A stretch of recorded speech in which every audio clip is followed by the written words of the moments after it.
You all for coming. I'd like to call the meeting to order. We have a full agenda tonight, lots of business to attend to, a number of applications, so we'll try to keep things moving as expeditiously as possible. First order of business, I believe, Andrea, is the minutes that you sent around yesterday. So if everyone can take a quick look at that, that would be great if they haven't already, and we could vote to approve those.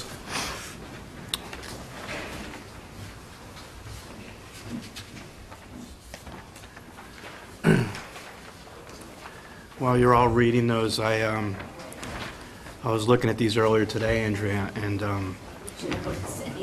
well, I was trying to read it, and it was all blurry to me. So I went down to the CVS to get a new pair of glasses, right? And so I'm up to like a 2.0 now. You know, I don't know what that means, but I got 2.0, and it's like crystal clear now. Oh. So Because you were working too hard on the district's commission. So I think we need to go back and review some of the stuff I voted on before. But anyways, they have glasses down there with the lights on the end of them. What? Have you seen these? I mean, can you imagine? Like, so you have the lights, you're sitting there looking at it, and then you just turn them on. Turn the lights on? Some of us are too young for that, Hans. Anyways.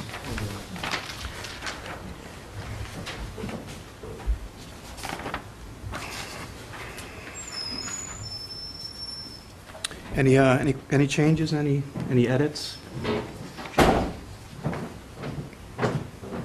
Hey, Ronnie.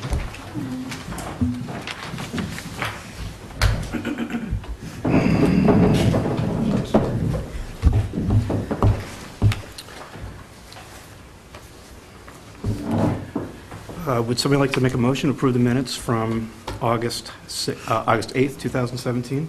So moved. Second? I'll second it. All in favor? Aye. Aye. Opposed? Okay. Thanks, Andrew, for getting those together for us. All right, first item for this evening is 240 Main Street. This is the Jones residence, and Heidi is here to discuss some of the, I believe, some changes that were made. We had a site visit there a couple weeks ago. It was 2 weeks ago? Yeah. Thursday. Yeah.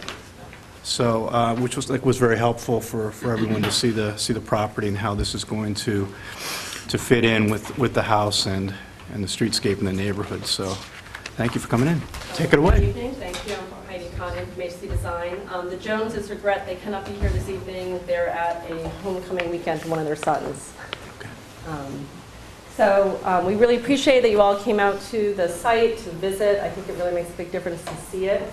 And from our comments, I met with the Joneses afterwards, and we thought we'd eliminate the round window because that seems to be problematic for everybody. And we're actually going, on the new drawings, we propose a triangular window that mimics the one that's there. The current one is approximately 6.5 feet long by 30 inches high. We've just made this one a little bit larger to 3 feet high by about 8 feet long. It's just proportionally with the triangle. So we still have the dormer facing the main house. It's 6 inches below the ridge. And we've actually proposed that the cupola actually be a real cupola that works and will allow natural light down into the space. There will not be a light. Those are fixed windows. But in the section that we provided, kind of showed how we plan to use it. So we were just hoping with the eliminating the round window and mimicking a window that was in the barn currently, and I did bring more photos, that would be more acceptable. So these are just a couple of photos just showing that triangular window. We will be donating the flagpole to Kimball. So that will be coming down. And then these I just brought kind of the front, and here's one more. Again, showing this is the portion of the garage that faces the main house. And then what it faces is this is the gable that we're kind of mimicking. So our goal was, and we discussed it at the site, it's an odd man out now at this property. And they no longer have cows or horses or whatever it had been used in the 40s, 30s, we don't know. And they just wanted to be an accessory building. So these are more pictures from Main Street, and yes, you can see it from Main Street, but it's really just the roof. You cannot see below the gutter line. So you will see a portion of, in the center. On this image, you can see, you will see a portion of this new dormer, but that is it. So that's kind of where the Joneses are at. I do have a new site plan since there was a mistake on it.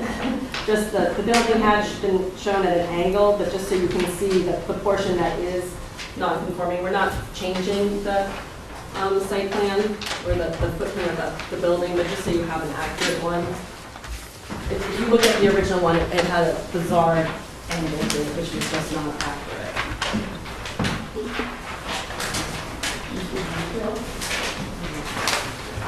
So you can just see it squared off here. At one point, for some reason, the engineer had showed it at an angle, which was not accurate. So that's kind of where we're at in response to the site plan, to our site meeting, and in trying to respond to the neighbors, trying to stay more in keeping with the window that's there. Okay. Good. Open the floor up to the audience. If there are any questions or comments, welcome. Hi, Nicole. Can you go to the microphone, please? Yeah, come on up to a microphone, and if you could just, for the record, just give us your name and address, that'd be great. That's good. Thanks for coming in, by the way. Thank you. Thank you, everyone, for the opportunity. My name is Nicole Rapelson. My husband and I live at 244 Main Street, which is adjacent or abutting the Jones' property. And I'm just going to make some comments that recap a few things I said at the site visit, and then say a few more things. In the 17 years that we've lived next door to 240 Main Street, we've watched the house transform from a simple, almost austere, flat front colonial like 243 Main, which is across the street, to a modern interpretation of a colonial style home. And if the Joneses' comprehensive plan for 240 Main Street had been presented to the commission originally, with the new garage, breezeway, and porch renovation, plus the pool house with its cupola, dormers, and pergola, I think it would have been easier to say that this is too much for a 3/4 acre property, too many architectural features, too much ornamentalization, and not consistent with the notably understated character of federal design. But because the projects have been presented in stages, you've been put in the difficult position of making that decision now. The Pear Tree Hill district is closely settled with historic homes in a village-like setting. 3/4 of an acre is not appropriate to build out a, quote, estate, to use the architect's own word. Turning a simple garage into a pool house with a dormer and cupola, both visible from Main Street, will make what was a secondary structure now compete visually with the facades of two historic homes, ours and the Joneses. The garage will no longer recede visually between the two facades, but with its dormer and cupola, it will be inserting a third voice into the historic conversation between our two homes, 244 Main and 240 Main. And that's, our main concerns. We have other concerns that don't, address the streetscape about being in a butter and having our views, but that's not your purview, so I'm not going to get into those things either. Thank you. Thanks, Nicole. Any other comments? Okay, let's open it up for commission discussion. I think, Nicole, you made a lot of good points there. Obviously, there's been a number of commissions that have reviewed this project over the years. It's been a process over at least 10 years, long before a number of us got on the commission. So we are, we're looking at this as a sort of an adaptive reuse of a garage right now that's on a property that just doesn't fit in with the rest of the features there. So it, like you said, it's challenging for us, puts us in a difficult position. But at the same time, I think we need to make a decision based on the streetscape and the impact of the neighborhood here with what we have with this application itself. And this application is calling for, transitioning this garage to something else. So I think that's the challenge we have, and that's what's in front of us. So I appreciate your comments. Thank you for saying all that. Any thoughts, Commission, with the changes we have here? Sure. I think Nicole eloquently expressed a lot of the same concerns that I have regarding this structure, which is intended to be an outbuilding. And I think with the addition, particularly after seeing it on site, the addition of the pergola and the dormer, it begins to create a lot more stature to this structure when it should be downplayed.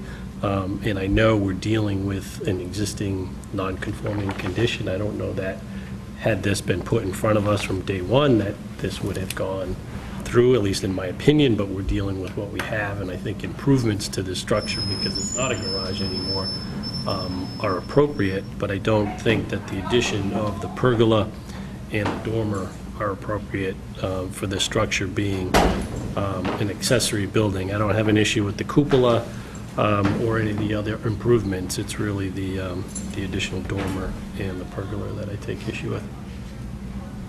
Just please note that the cupola is not visible from a public way. If you look at all the photos from both Park Road and from Main Street, you cannot see below the gutter line. And so we purposely kept that structure below the gutter line. So that is not visible. Pergola. The pergola, sorry, the pergola. Yeah, sorry, I have a cold. So our goal with the pergola was that it wasn't visible from a public way. And the thought process of the dormer was that this is just an awful lot of roof now. And so we were mimicking the dormer that is literally on the house that faces this. So in our mind, the two buildings are speaking to each other. They really are not now. And it is no longer a barn or garage. And so we're trying to blend it and get some natural light in that space by mimicking a dormer that I did not add, that has been on the home for years. So that was the thought process. Mm-hmm. And then our feeling is you will only see asphalt from Park Road of that dormer. You will see a portion of it from Main Street, but it is set back. I think you'll see a good portion of that dormer. On that one, you'll see. Right, and I think that will change, because right now, the way it is it just sort of disappears. Yeah. And right now, once you add that dormer over there, that's going to stand out.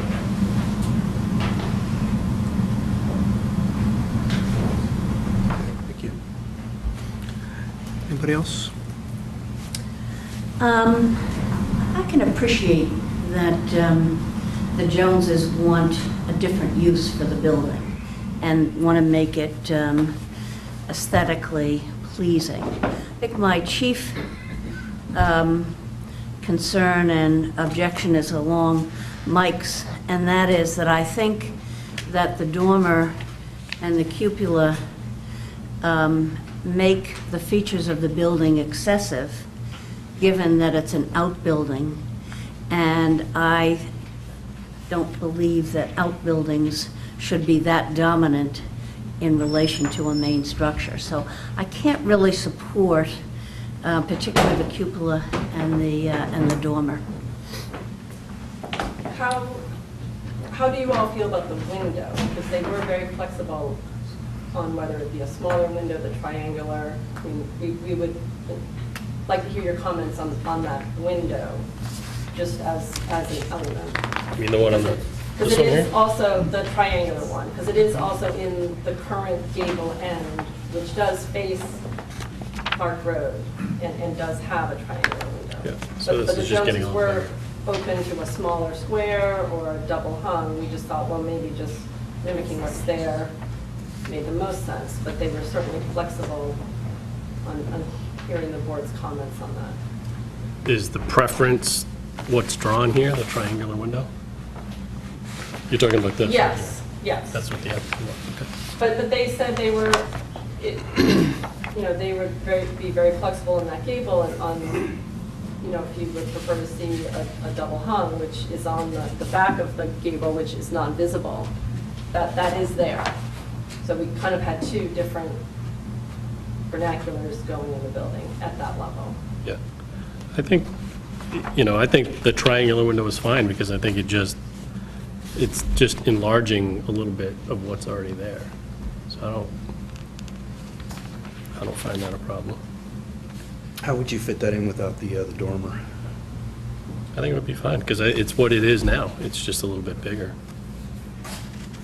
Okay, on the side, but you would maintain the roof itself? Yep, this dormer just goes away, Yep. but that triangle The stays. larger window? Yeah. Okay. And I guess we were thinking it's the smallest building on the site, and it's proportionally, right now, it seems too small compared to the large home. And we thought just giving that dormer Mm-hmm. just made them more connected. Okay. Ben? So my concern is just from the streetscape. And the cupola does dress something up that I don't think needs dressing. Other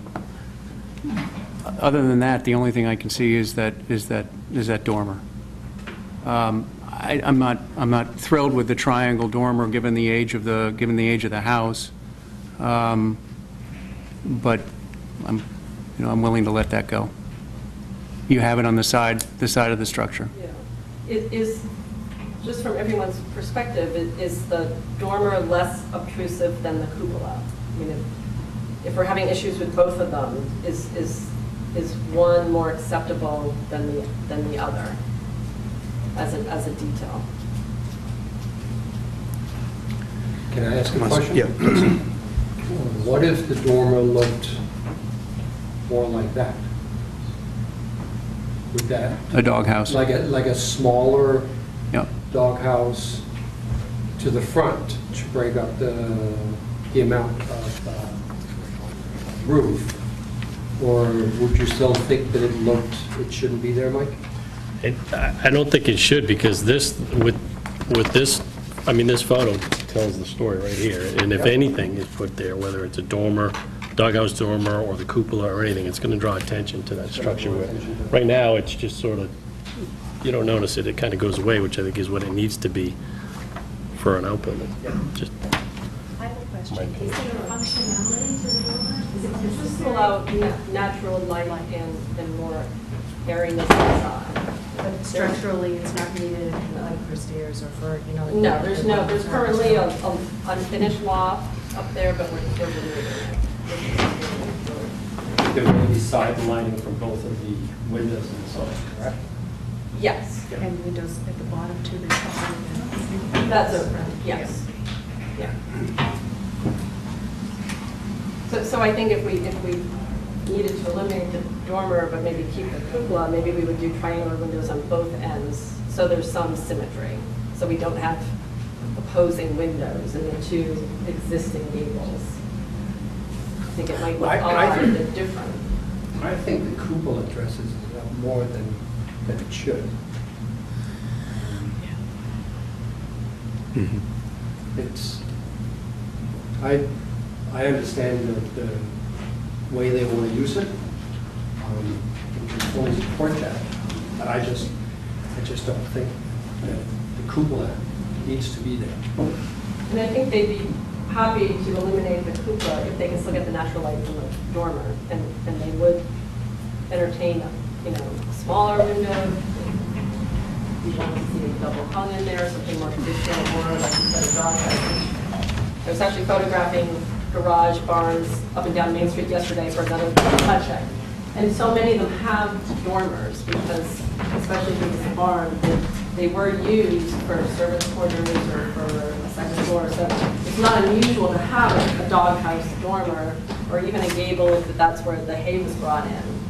So I don't think it's an unusual detail for this, but we can definitely make it smaller.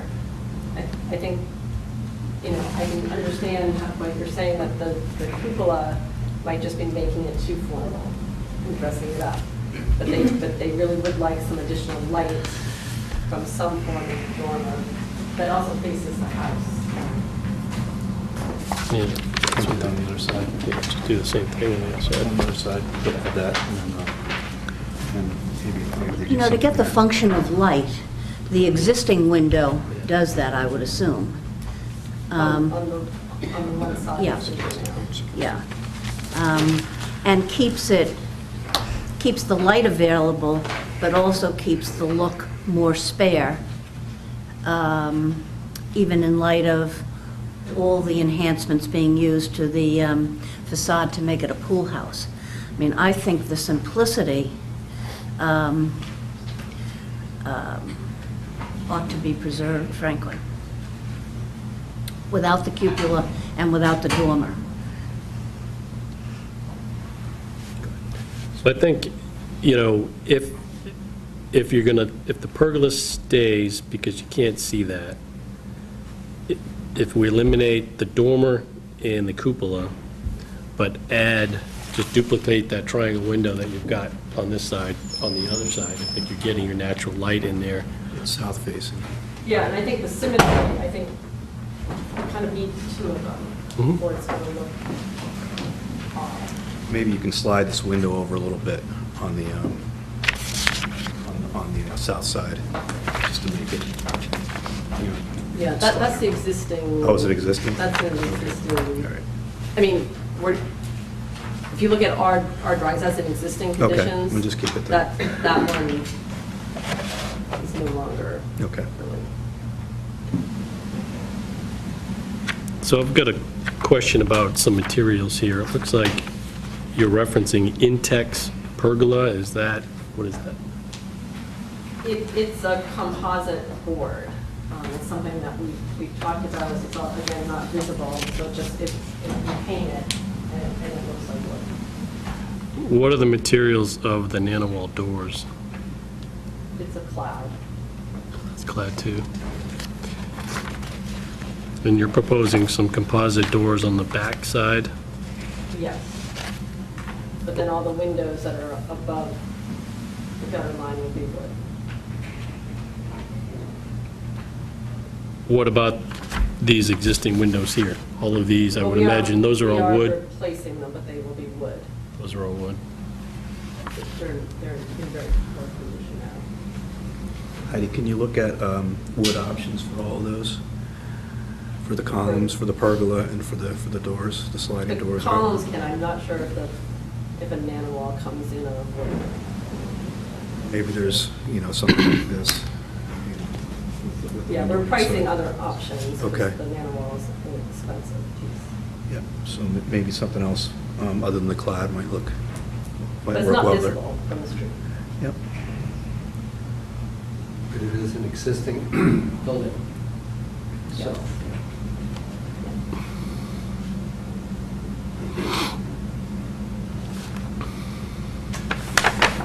Other thoughts? I just think the cupola and the dormer, they're not necessary for the structure or for the utilization of the purpose for which you're making the renovations. And I think it does draw the attention from the street. So I wouldn't Okay. But would a doghouse dormer, something smaller, as Tomas pointed, that, you know, one of these, would that be more acceptable? And that It's more traditional. And that would be visible here, you could still see that Yes, through. it would be centered on that. I think the only question or an issue might be, Heidi, just that it might be small for that entire roof, it's just to put one. I know. So I think what you have there might be, you know, if you're starting from scratch, might be better, you know. with a larger dormer, but when you start making it small, it might look like a little.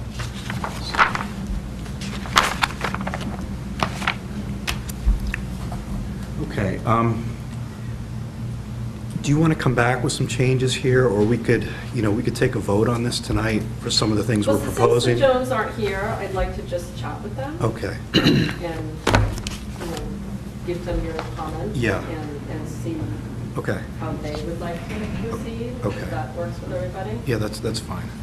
Yeah. And then we'll go from there. So unfortunately, we couldn't get to a decision tonight for them, but, I think they'd rather Yeah. take their time. okay, I mean, this is supposed to be a seasonal building, and okay. Season's using gone. it in the fire soon. Yeah. So I think, yeah,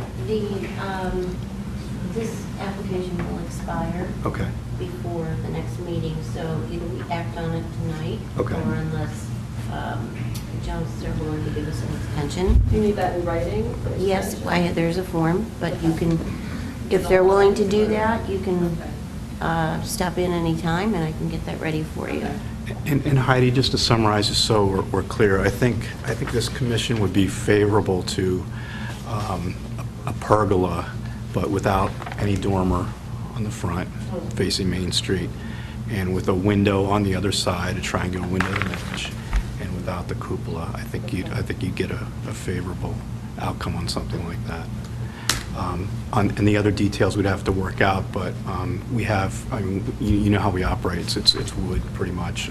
We make some exceptions where if it's close to the ground, baseboard, that sort of thing, with composites. Yeah, I think that's all they were thinking with Okay. the columns. Yep. As that will be a stone Yep. patio, but it's close to the ground. But take a look at some of those doors that are, you get like 4 different panels, and you gotta swing out. There's a nice big opening. Yeah, I can see what those. Marvin makes or something like that, yeah. I think Marvin might be the only one that has it available to do it. Yeah, see if there's something there, and maybe, I think there's an SDL option there too, perhaps, if it's only that. Yeah, well, I don't have any divided lights in that unit, Yep. but the windows would be those would be Marvin. Okay. Yeah, so see what they say. Okay, great, thank you. All right. Thanks. All right. Should I come by this, do you want me to come by tomorrow to get that? I don't want No, that not to necessary. expire. It's not necessary. We have, anytime after you have a chance to talk with him. So next week's will be fine. Just let me know when you want to come so that I can have one. Great. All right. Thank you. Feel better, Heidi. Okay.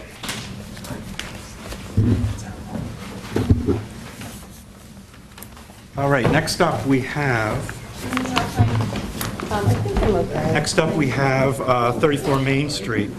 This is for the Hingham Historical Society, and I think you're going to recuse yourself, please? Yeah, I need to recuse Okay. myself. All right, so this is for a fence installation, so thank you. Mr. Chairman, I'm going to recuse myself. Okay, all right. Both Commissioner Kindler and Commissioner Tay are on the board of the Historical Society. Commissioner Tay is the president, so they are recusing themselves. And just one other item.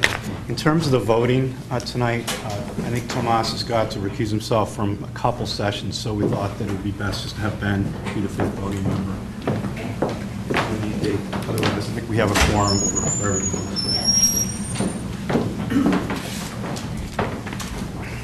Okay. Hi. Thanks for coming in.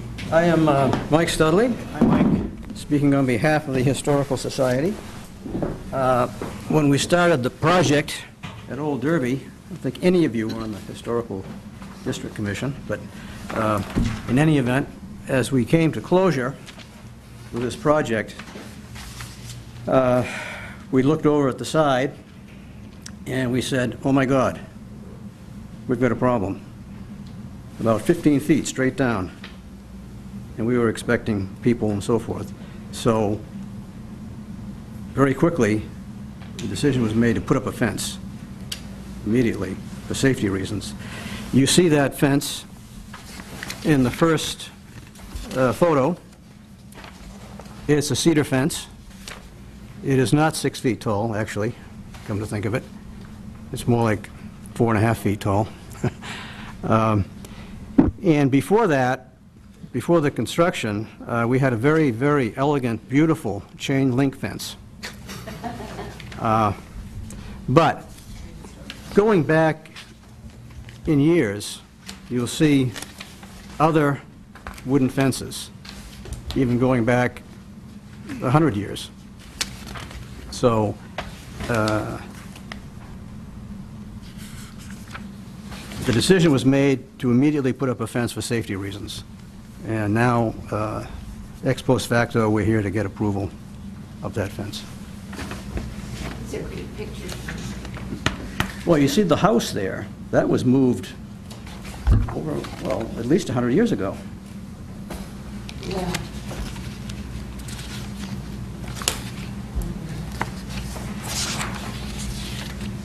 Okay, so, Mike, in the future, give us heads up, Give you a heads up, but, and we'll work with you, okay? Okay. So, thank you. all right, All right? appreciate it. Understand? Yep, Okay, good. got it. All right. Thank you.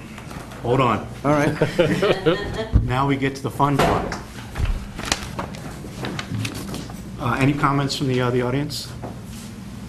Okay. Discussion? Would we have approved this if this was put in front of us? That's the question. Probably. So I'll just ask, just to reiterate, so the question at hand is to approve the fence that's currently installed. It's Correct. not modifying or adding Okay. to Correct. this. It's just what's installed. Okay.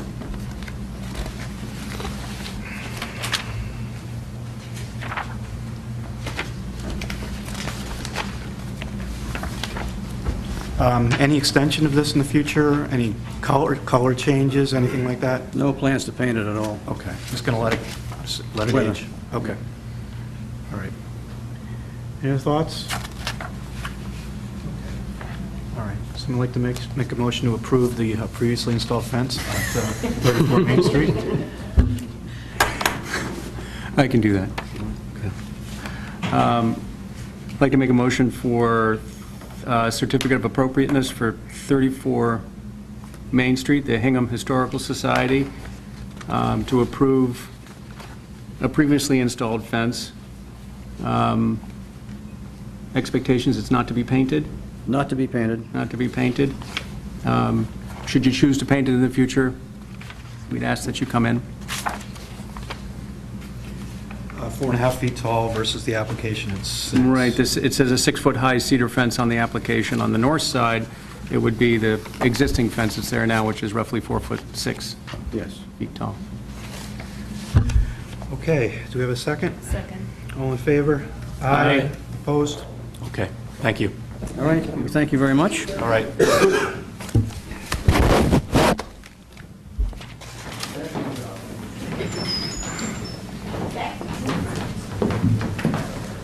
Okay, next up, we have Patrick Brady to talk about some modifications to the rear of 61 and 71 North Street. As you may recall, he was in at the last meeting to talk about, to preview us on some of the changes on an informal basis. So thanks for coming back in, guys. Thank you for having us. Any changes from what you talked about last time? No is the short answer. Okay. Just clearer imagery. I have a few more handouts. Okay, thank you. We were able to get a letter from our neighbor immediately adjacent to the left. And traded emails with another neighbor adjacent in the rear. And have verbal from a neighbor adjacent across the street. Good. The neighbor adjacent to the right is Mary Forrester, and have been unable to reach her on the phone.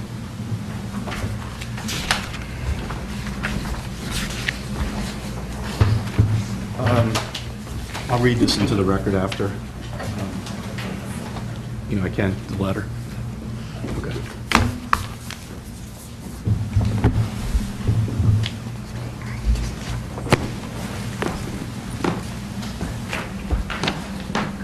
Okay. You want to run us through the project again, real quick? Sure. Thank you for having us. Essentially, what we're looking to do is alter an addition to a property that was originally constructed in 1753 as the Elijah Waters Tavern. The addition, just based on the newspaper clippings we found in the wall, from around 1939, 1940. And unfortunately, the ceiling height on the second floor is just not up to code. Doesn't really, it's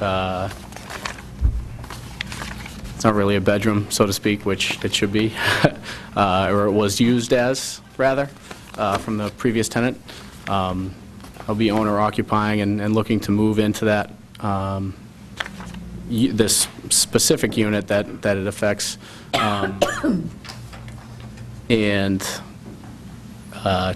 in talks with Andrea and talks with the building department. Unfortunately, due to a setback issue, we found out we're actually, three-family is commercial, so we're going to have to go in front of the Zoning Board of Appeals over the next few months. We submitted on Tuesday to get on the agenda for next month, but looking to hopefully get the board's approval today, start the process, and this is a project we'd like to undertake, spring of next year. Okay. What we had submitted last time outlined what we're proposing, how it's common in the neighborhood, how I believe it was 53 North, 81 North, 89 North, all had gable roofs kind of coming off the back of their structure, that the roof will fall below the roof line, so you couldn't see it from the streetscape. Had some pictures of the newspaper to kind of evidence that 1939, 1940 addition, and as part of that, there was a chimney installed, which we'll be looking to pull down and remove altogether, not touching the original historic chimneys in the front of the building. And there was also a window on the right side of the building that, unfortunately, is like ankle height when you're standing in the back part, and would like to bring that window up in line with the historical windows in the front of the structure. And as such, the additional handout, as well as the plans that we had submitted, had brochures for the windows, which would definitely like, comment, feedback. We had discussions with Hingham Lumber about and what they've seen in their experience.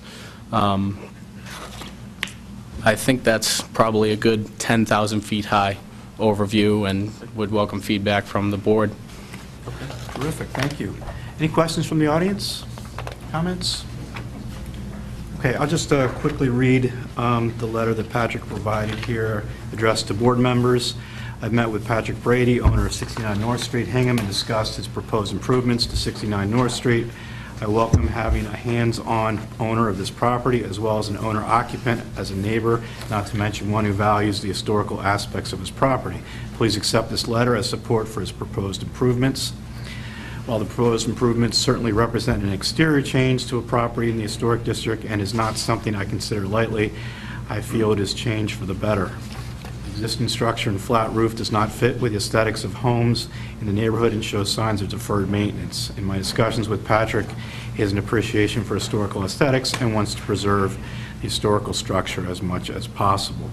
Please feel free to contact me with any questions. Ellen Stone, 57 North Street. Okay. Open up to the commission for comments, questions on the application. I have some questions. I certainly like the addition. It normalizes the back nicely. I noticed that you've got in here a spec sheet for Anderson windows. Where are you proposing to install those in the building? One window, and if you look at Plan A002, the new side elevation on the right side of the plan, the second floor rear window. Okay. Just that window. In the addition? Oh, I see. In the my second floor. apologies. And one in the rear if you look on the left side, the rear, the third-story window. Okay. In the new dormer that we're In the creating. gable end, Yeah. yeah. It's going to match the window there. Is that Ship Street there, Andrea, That's, yes. visible? So this Anderson unit you've selected here is an A-series. That's a composite window. Typically, the commission doesn't approve composites. So you would be looking for a wood window. Yep. There's a few manufacturers that Yeah. offer all wood windows. Okay, yeah, we can switch it to Marvin. We were working with some stuff in Hull, and the composites were already installed in a historic, so Okay. we stuck with the same stuff. It's fully divided light, and, you know, it's composite encased, but if that's fine, I can switch that out. Right. We have time to switch that out. We're typically looking for, and I'll let some of the other commission members speak, but typically we look for an all-wood construction window. Are there any other, there are no call-outs here in terms of other materials used on the exterior? Can you tell It us? should call out that we're going to match the wood exterior with pre-primed and painted cedar. Right, okay. Yeah. And I think the only other comment on the windows is I had discussed with Andrea if any of the board members would want to walk through. I think ultimately would like to either refinish or replace all the windows down the road and do it the right way. Okay. I will say that unfortunately, in looking at the picture of the front, while, you know, the historical, the major alteration from 1877 here, that's why I included it, had new 2/2 windows. They're not all identical, so I don't know what has been done historically, but would like to kind of get it back to that space at some point in the future, however long it takes. I'm not sure, but would definitely defer to your guidance on what you'd like to see from at least the window replacement on the rear second floor right side and the window addition on the rear dormer third floor. Would that be part of this application, or are you considering that for another application? A separate application? So what Pat's trying to say is, in the near future, as time and tenants move in and out, he wants to update and make everything the same and preserve the building. So we're not going to stick windows that aren't going to match what you guys will accept for the rest of the building on the side or in the back.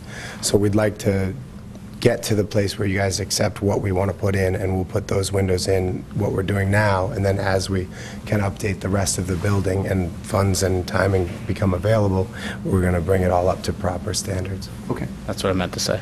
great. It's my translator. No, you were right. What we had discussed was that any windows that are not included in this application will need a new application. Okay. Okay? So we can't give an approval tonight Of course. for all the windows. Yeah, so Okay. aside from the windows, it's more important that we get understanding whether or not we can do what we're hoping to do. We can certainly clarify windows. All set, thank you. Ben's questions in your answers responded to some of my concerns. I'll just add one more question regarding materials. Are those, the two doors in the rear, are those remaining as is, or are you replacing those? Those are existing. They're composite and metal covered doors. If we replace the one on the unit on the right, which is 71, we will replace it with an all-wood door. And we present that to you guys before we did it. And so part of this application, you're not proposing to change anything, you're just going to... What we're trying to do is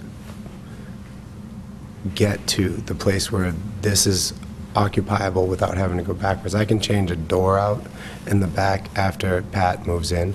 So we're trying to do everything in the proper order so that he can get into his new house and that I don't have to go backwards. We can do the door next year after we properly put it through the steps. But most importantly is if we can get this space up back, we can use it for some of the utilities and some of the lines. If we can't get it, we have to change the path that we're going to bring electric and heating into the unit. So it's all a matter of how we spend our time and energy designing and building so we can put him in his house. I guess the only footnote to that would be if there is a preferred door and we could append it to this decision tonight, then, that would be one thing. If you'd prefer for us to go get more brochures and do research and come back for another submission, then I agree with him. We'll leave the metal door as is and deal with that at another time. Yeah, I mean, I don't want to speak for Hans, but I think if you're not going to replace it now, and you have plans to replace other things in the future, just kind of bundle that as one additional package down the road, because it sounds like you have a master plan for this, so we're going to be seeing you a couple more times. Hey, metal for wood, we like that. That's something we'd certainly look favorably upon. If you've got windows in there that are clad, that aren't, that are newer, that aren't working, whatever, again, change to wood, we like that. Anything all wood, true divided light is something we would point you in that direction for windows, as you're thinking about things. Yeah. Manufacturers. So. Yeah, I'm good with that. My only comment was, and I know you're not planning on this now, but you've got this flat roof now on this side. Yeah. In the future, it would be, if you wanted to match the pitch of this, what you're doing here. We would like to. Might work out really well. We would like to. It's a matter of when that unit becomes vacant, and if the funds are available, we'll match it for sure. But no, I think that'll work well.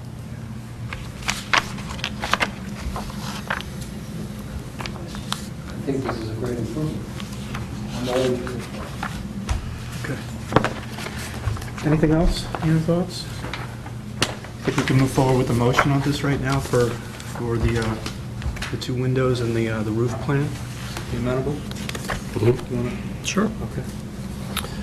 I'd like to make a motion to issue a certificate of appropriateness to 6771 North Street for modifications in plans, application dated September 11th with updated plans dated September 19th. Plan is to eliminate existing chimney on rear portion and raise the roof. Two windows are to be replaced at this time. One second floor window on the side elevation and one third floor window on the rear elevation. All materials to be wood and match existing. New window to be true divided light wood. And roof to match existing? Yeah. Okay. New asphalt roof to match existing. We have a second? Okay, all in favor? Aye. Opposed? Okay. Thanks again for coming in. One comment on logistics, and I wanted to make the board aware, I don't know if Andrea did. I understand these Certificate of Appropriateness have a timeline, and it may very well, while we'd like to say that we'll do it within the first 6 months, it could slip to month 7 or month 8, at which time, if you need paperwork to get an extension, whatever we would need to do, but wanted to talk about that, and if that isn't An email would be fine. my favorite kind. Yeah, we grant extensions, so don't feel like you're under the blind to get everything done in 6 months. Thank you very much. Thank you. We'll see you guys again.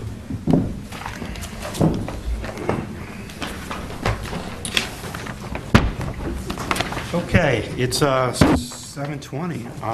Next up, we have the Franks at 49 Middle Street. They would like to make some changes to the rear of the property, installing a fence, making some modifications to existing fences that are at the rear, so. Yep. These are my neighbors. Okay, all right, thank you.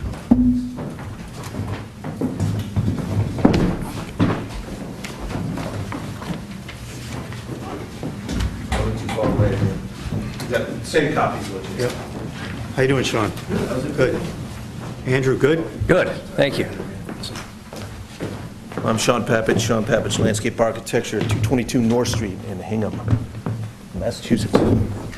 With me tonight, the owners, Kyra and Andrew Frank. And our proposal is to revise some existing fences that we have on the property right now, and that is because we have to per code. By code, we're proposing a pool in the rear area, which won't be visible from the public right-of-way. But on your sheets there, you'll see in the front face of the house at the garage, essentially where we have some existing picket fences off of the garage and we're leading back to the house. We want to propose a cedar board fence, black, with a picket topper, like what you see in that lower picture of proposed fences. On the left-hand side of the house, when you're facing the house from the street, on the left-hand side, there is an existing board fence with a picket topper. It's also cedar. It's been there for over a year. Stain that black. So that is to stay as is. It happens to be 6 feet tall, so it will meet the pool enclosure code for Hingham. It's white now. It's white now. We want to stain it black. It's not visible, probably. And I should show you this, probably. It'd be effective. Could you just point to where you're going with the fences? Because it sounds like you've got a few things going on here. Yeah, we do. That picture also illustrates visibility from, or I should probably say lack of visibility from the public right-of-way.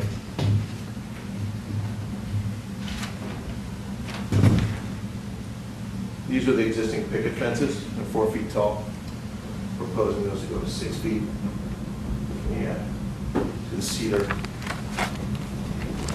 picket topper, dark stain. Sorry. And this is the existing board fence with a topper and a gate. We're proposing to turn that into from white to black. To keep the same fence. It's also cedar. If you look at the pictures on that second page, those pictures were taken from well into the yard. They really aren't from the street at all. They were this give you some context. This is about 155 from the street edge, 155 feet. These about 130 feet from the street edge. It's about 110 feet. Really, right now, vegetation covers over everything. If you go up into your neighbor's driveway, you'll see that picture. You can see the picket fence in the distance. If you take a look from here.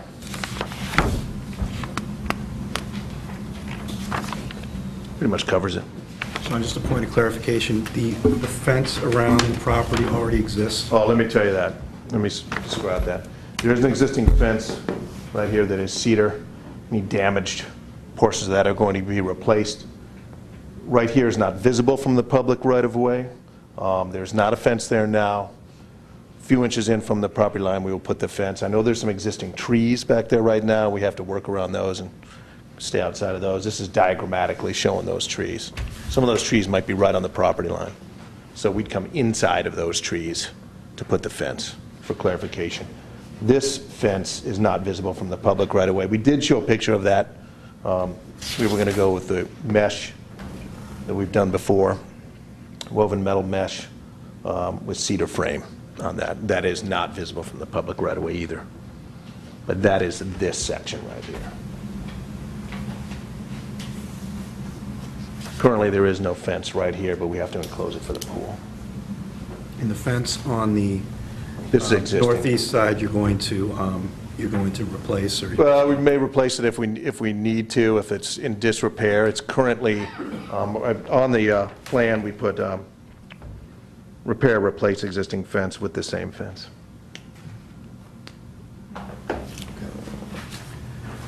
All right. Damaged sections, perhaps. Okay, thank you. Just before we open it up to questions from the commission, comments, are there any questions from the audience? Hi, Dr. Rockoff, how are you? Good, thank you. You can, yeah, just talk in the mic and just for the record, let us know where you live and... Sure. Thank you. My name's Mark Rockoff. I live on 36 Pleasant Street. I'm one of the abutters to the Franks at the rear part of the property. And I just want to make a comment on the plan. I think it was just briefly mentioned by Mr. Papich. Mr. Frank kindly sent me this plan in advance, and we had a chance to correspond about it. But there were just two small inaccuracies that I think were just addressed a little bit. I just wanted to be sure we're clarified. On the back end of the property, on the portion that abuts our property, there is no fence now. So this portion B that says repair, replace existing fence, there is no fence. We have no objection, obviously, to a fence being placed there. But the second concern is that, according to this plan, the fence as shown here is actually on our property. There are two large trees shown in the back here. They do, as Mr. Papich mentioned, are on the shared property line. So we just wanted to be sure this new fence is indeed put on the inside, on the Frank side, and not on the outside of the shared property trees. I know there's been some confusion about this in the past because some of the landscaping in the Franks is on our property line now, and the dog fence got put on our property line, over the property line, so I didn't want there to be confusion now. And just to clarify that we do have some stakes out there. We did have a surveyor mark it, so the stakes are clearly there, and I think it will be quite visible where the fence should go. But I just wanted to make sure that these inaccuracies were just noted. Thank you for that. Okay, thank you. So that helps out a lot in terms of where you can position the fence, since you've done all the survey work. And Yes, the survey's there and the stakes are there. Yep. The existing fence that's shown here on A actually comes to the end of the property line, and there's a stake right there, so it shows exactly where the property line is. And the shared trees, by just moving the fence on the inside, should be just perfectly fine. Okay, good. Thank you. Appreciate it. Any other comments? Okay, discussion? Thoughts? Just a little bit of clarification, Sean. Yes. So, A, on this site plan, Yes. A is new and taller to meet the code specific for the pool. That's correct. Is A, pool enclosure 6 foot high? That's correct, yes. B is existing, and you just want to change the color. B is technically existing on the north side of the property. We won't change the color. Not going to change the color. Oh, not changing the color, And okay. the point made is this label should have been pointed over to the other line, but yeah, we were going to match that same fence when we turn the corner on the rear side. So we were just, that was going to be cedar of natural finish. Okay, and then And in the rear, it says B again, just because that's the same style fence? Okay. That's it. And that will be brought across the back. C already exists? C is the mesh fence between, that we're using between the two properties, and that is right here. That isn't visible from the public right away, I do not believe. Okay. That will be. That'll be new. It's more open. Okay. With the cedar frame. This one, we didn't give a letter. We weren't doing a new fence there. We didn't offer it up a letter. We probably could have. But that's actually just going to be stained black. Right, and instead of white that it is currently. And that's visible in the distance here in the lower right-hand corner of the picture. That is, yes. You're right, okay, so Right. we'll call that D. We'll call it D. And that, you're just changing the color? That's it. Right. Okay, no further questions? I just had one question on A, the 6-foot-high shiplap cedar fence with topper. The 6-foot height includes the topper. It's not like Correct. a 6 plus a topper. It's all in the 6 feet. That's Okay. correct. That's all I have. For a historic property, I cannot endorse a black fence. I don't think it's historically appropriate. Why is that, just so I understand? I think traditionally, most fences that are painted are white or an ivory.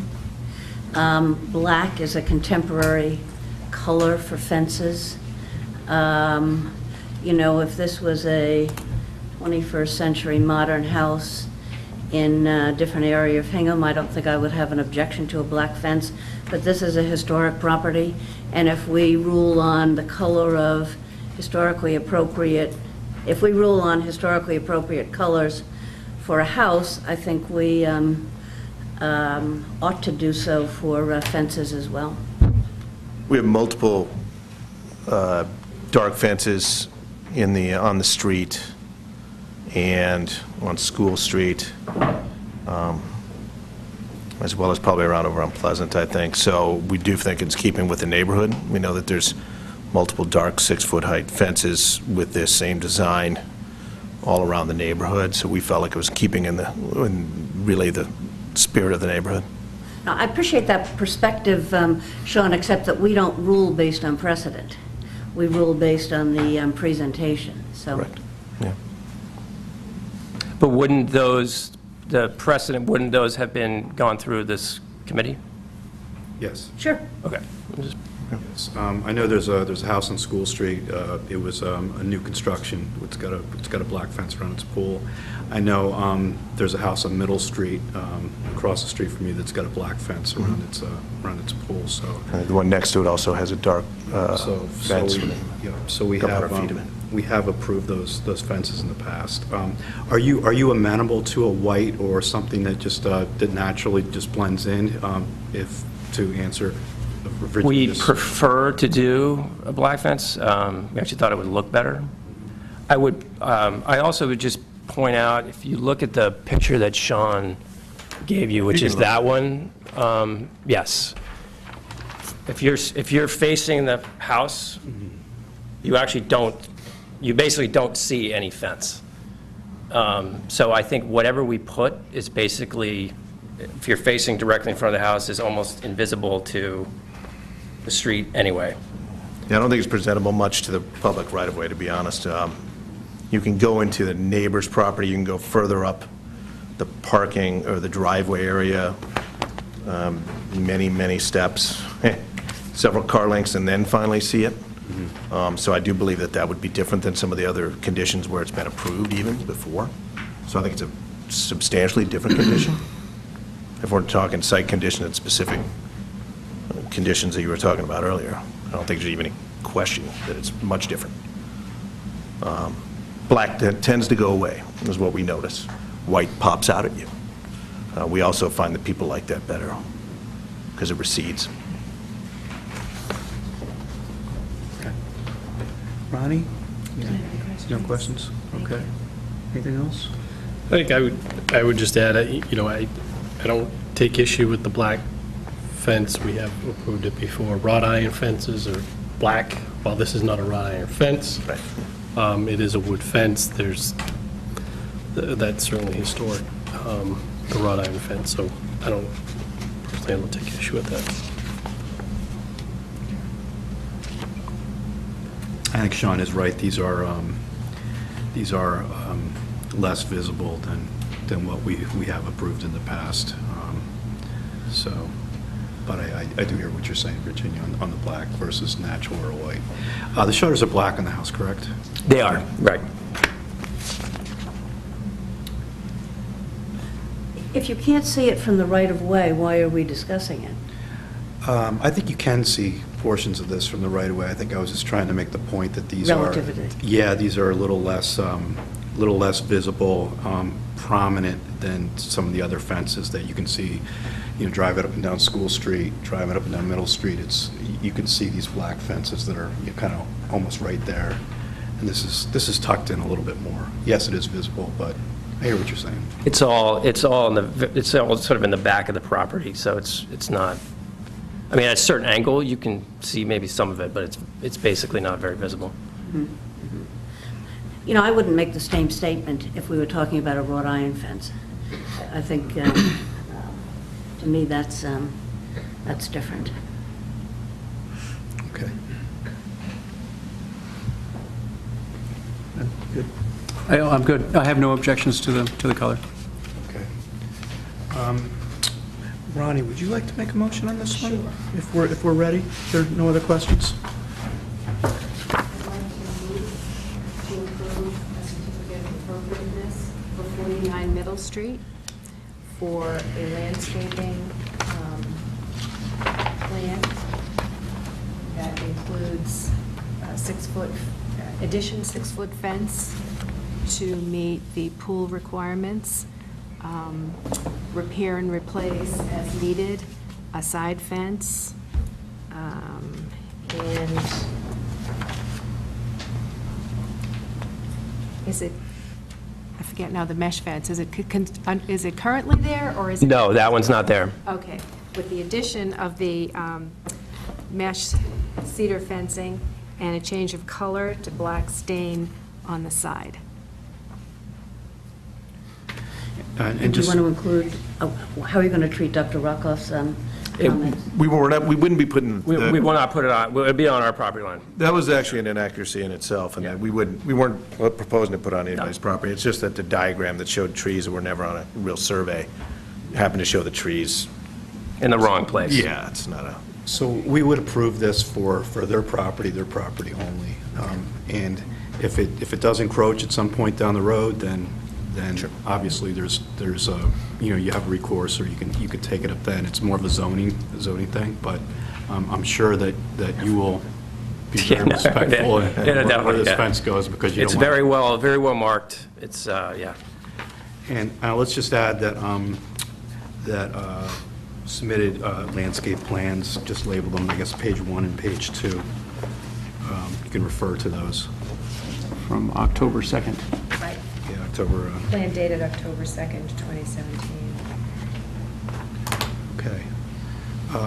Second? So I'll second it. All in favor? Aye. Opposed? Nay. good. Thanks for coming in. Thank you.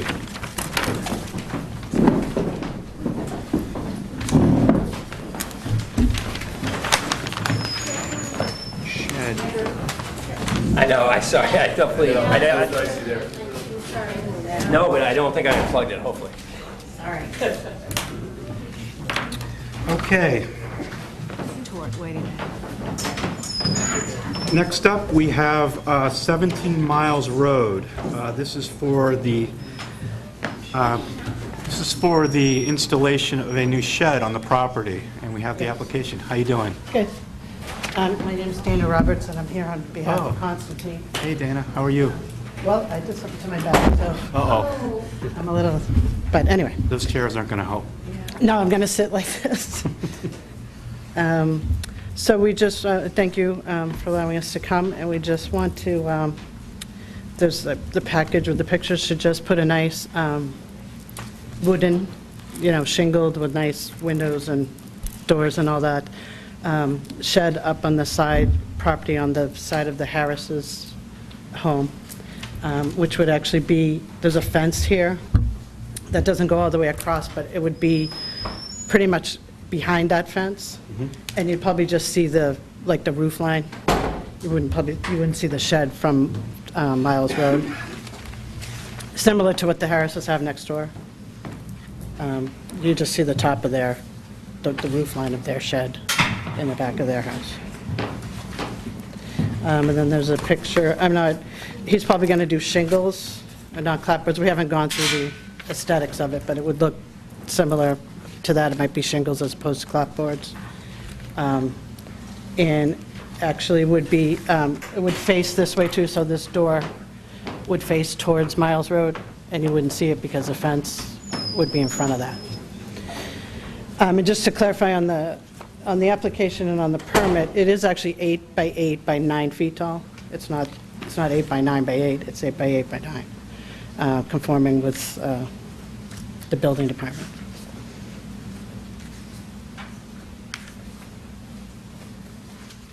Okay. Any questions from the audience?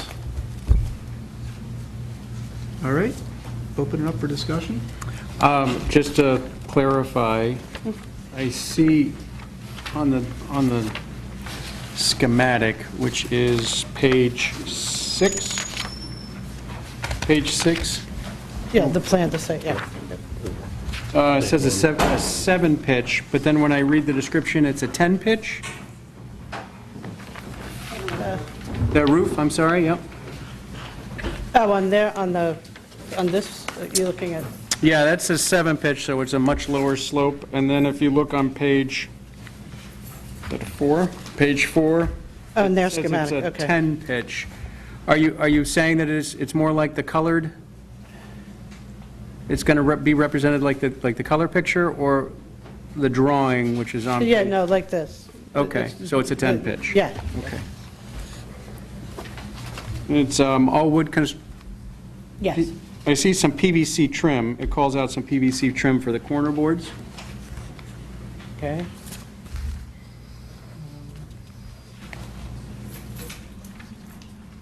Is this already made? Is it like Yeah, it's Cape prefabricated? Cod, So- yeah, it's a, I don't know if it's called Pine Harbor, or my mother referred to it as Cape Cod sheds, but, yeah, they do this all, and they just do the windows and the doors to however you want your specification, the ramps, and then it's just on cement footings. So I can't actually honestly answer your question about the PVC. I mean, if it says that, Okay. I don't know if there's an option to do non-PVC. Where are you seeing that, Ben? Again, back on page 6, the front elevation, the corner board. Okay.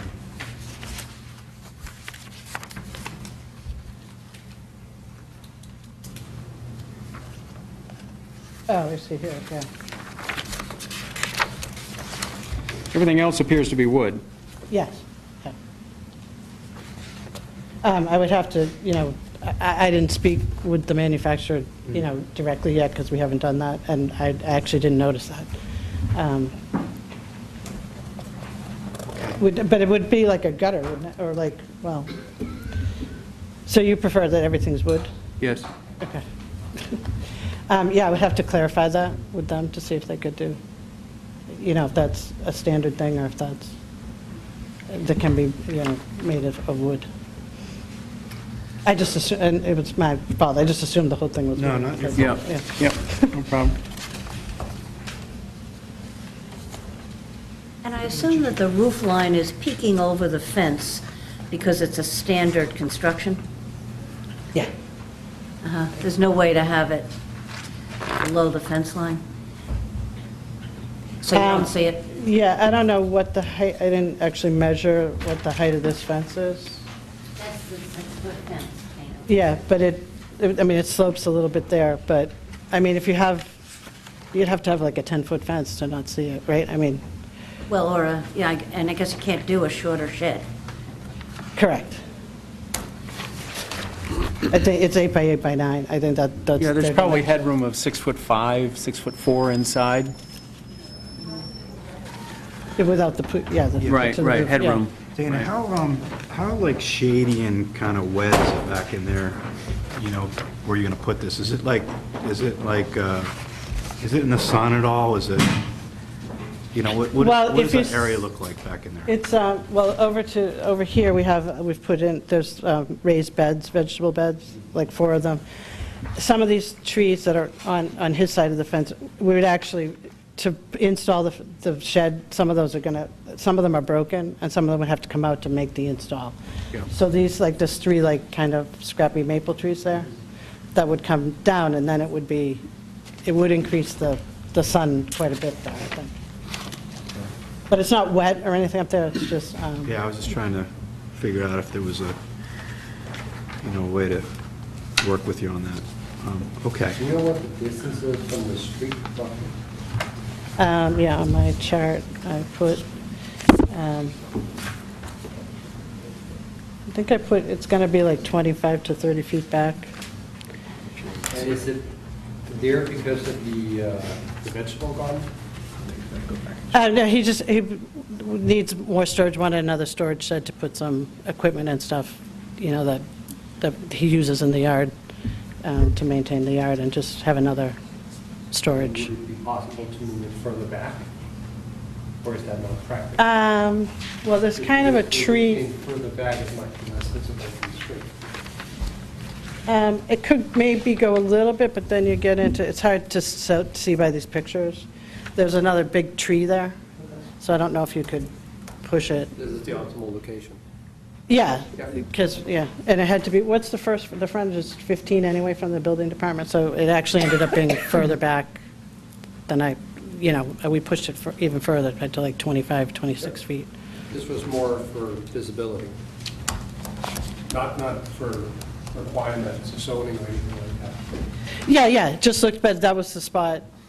And with all the things that are going on up there, that was the ideal spot for it to be put. How far from the house is it? Oh, it's, That is a second lot. Uh-huh, So it's a completely different lot, but the lots have been joined.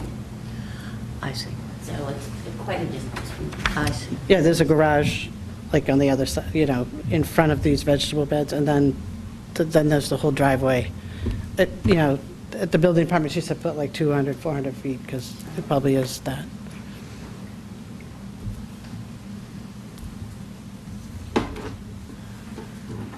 Questions? Is that board on the front, which the drawing shows, would that be painted? I don't think he's going to do that. I think he's going to just do plain white cedar, the beige cedar shingles, and all the way around, yeah. I don't think he's going to do the clap. I mean, if we could verify that. He hasn't sat down and chosen all that yet, but when we did discuss roughly, he liked the shingles better. White cedar, just Yeah, just plain, yeah. not composite? Yeah, Okay. correct, yeah. And I don't know about I don't know if he's going to do the shutters, the doors, obviously. And he'd probably do the doors that match the house somehow. And I'm wondering if he's going to kind of customize this for you and do the shingle, that maybe the trim work could be wood too. I'm not sure, but it's just a question. Yeah, I definitely will ask them that. I mean, that might have just been on that particular sketch or something, that thing, that they just had that.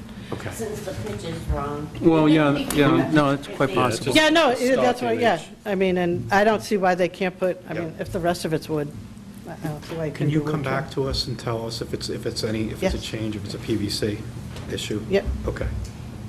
Mr. Chairman? Yep. Do you think we might be able to approve Yeah. this with, Wood. Right. yeah, and then- then if it's any different, then. Right, exactly. you can come back. Exactly. Any other questions? Okay. Virginia, how are you feeling about this? Would you like to make a motion? I'm putting you on the spot. I didn't know if the feelings were tethered to emotion or not, but I see they are. So. Well, if you don't feel good about it. I feel good enough. I'm sorry. No problem. I would like to make a motion Oh, my God. for a certificate of appropriateness for 17 Miles Road for plans presented to add on the property an 8 by 8 by 9 shed that will be on cement footings, presented in the location according to the drawing submitted on 10/2/17. The materials will be wood, cedar shingles, 10-pitch roof,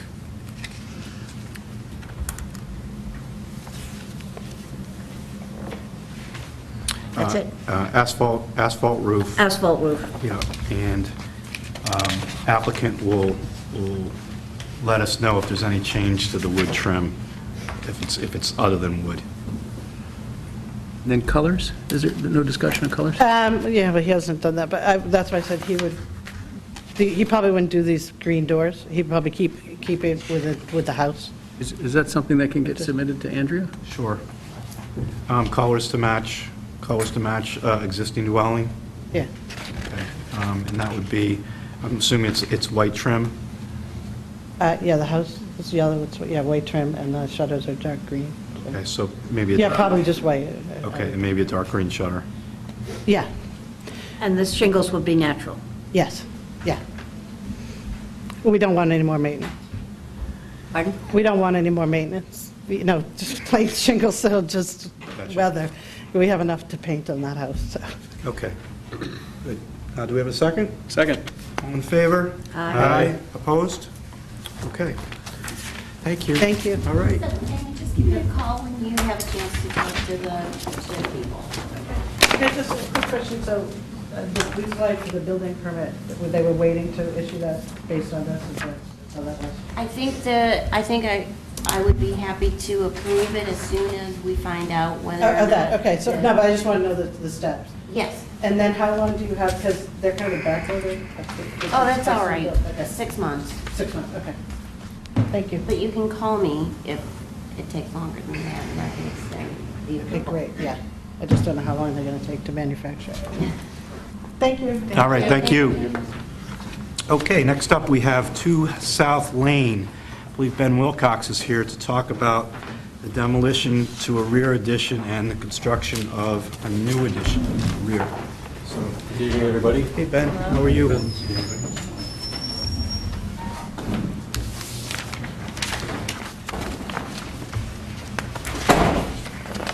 So this project involves a traditional Cape Cod house, 1750s, 30 by 40. The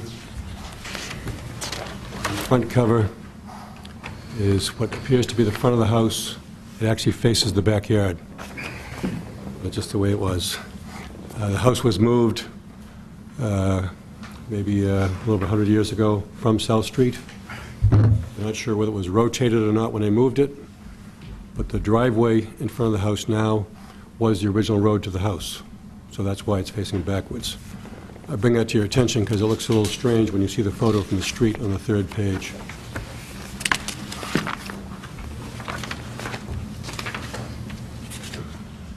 It looks like the back of a house.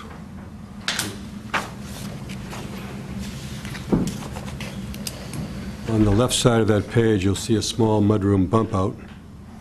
Our proposal is to demolish that, a slightly larger one to accommodate a full bathroom.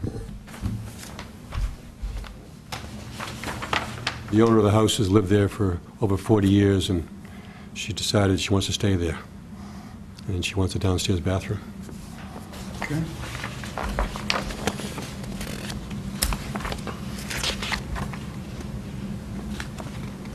And on page 2 are the elevations.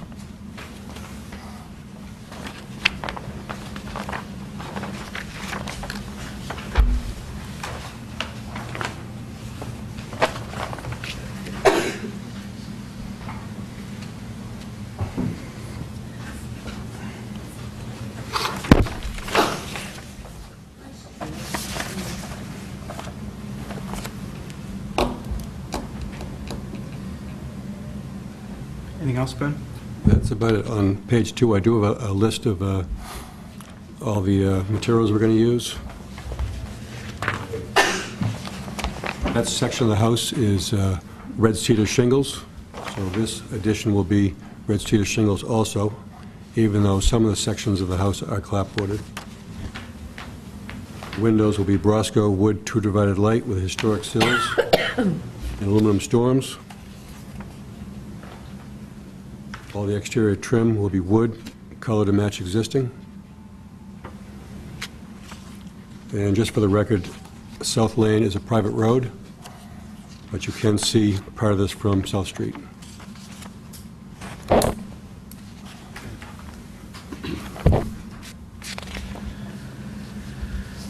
That's pretty much it. It's small. It's very small. Yeah, see. Okay, any questions to the audience? Okay, discussion, questions from the commission? I have a question. Sure. Ben, in the existing building that's there, there's a door, it's an entrance, so it's no longer going to be used as an entrance? The door is going to be rotated around the side, so it will be effectively the rear of the building, Yeah, okay. or the rear of this addition. Yeah. So facing the original front? Exactly, yeah. It's going to look a little funny. Are you able to reuse any of the windows that are in the existing bump out that you're tearing off? Are they worth saving? But it looks so- like there's only one. In the bump out, there's a window that was removed from the kitchen for a prior permit. We may try to rotate that on and place it where the door is now, basically. It's already been recycled once. We can try it again. Right, so you'd, maybe that, Yeah, exactly. that window. Okay. And one other question, what's the pitch of the new addition? It's going to be around a 7.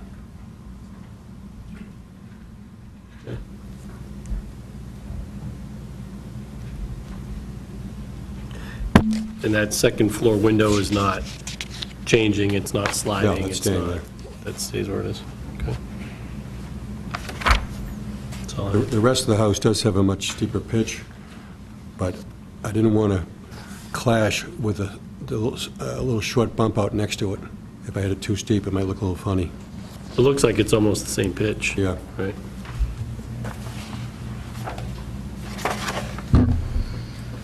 Okay. Anything else? Straightforward?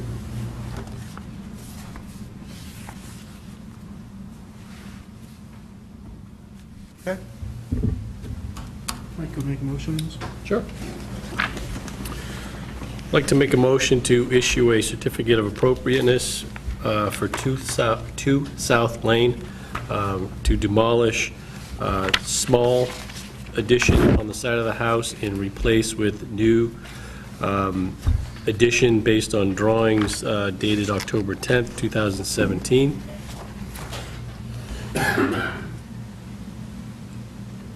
Materials, windows as described in the drawings. Existing window may be reused on the South Lane elevation. If the window cannot be reused, the Brosco True Divided Light will be used in its place. Roof pitch of new addition is approximately 7 pitch. Do we have a second? Second. All in favor? Aye. Aye. Opposed? Very good. Thank you, Ben. Thanks, everybody. See you.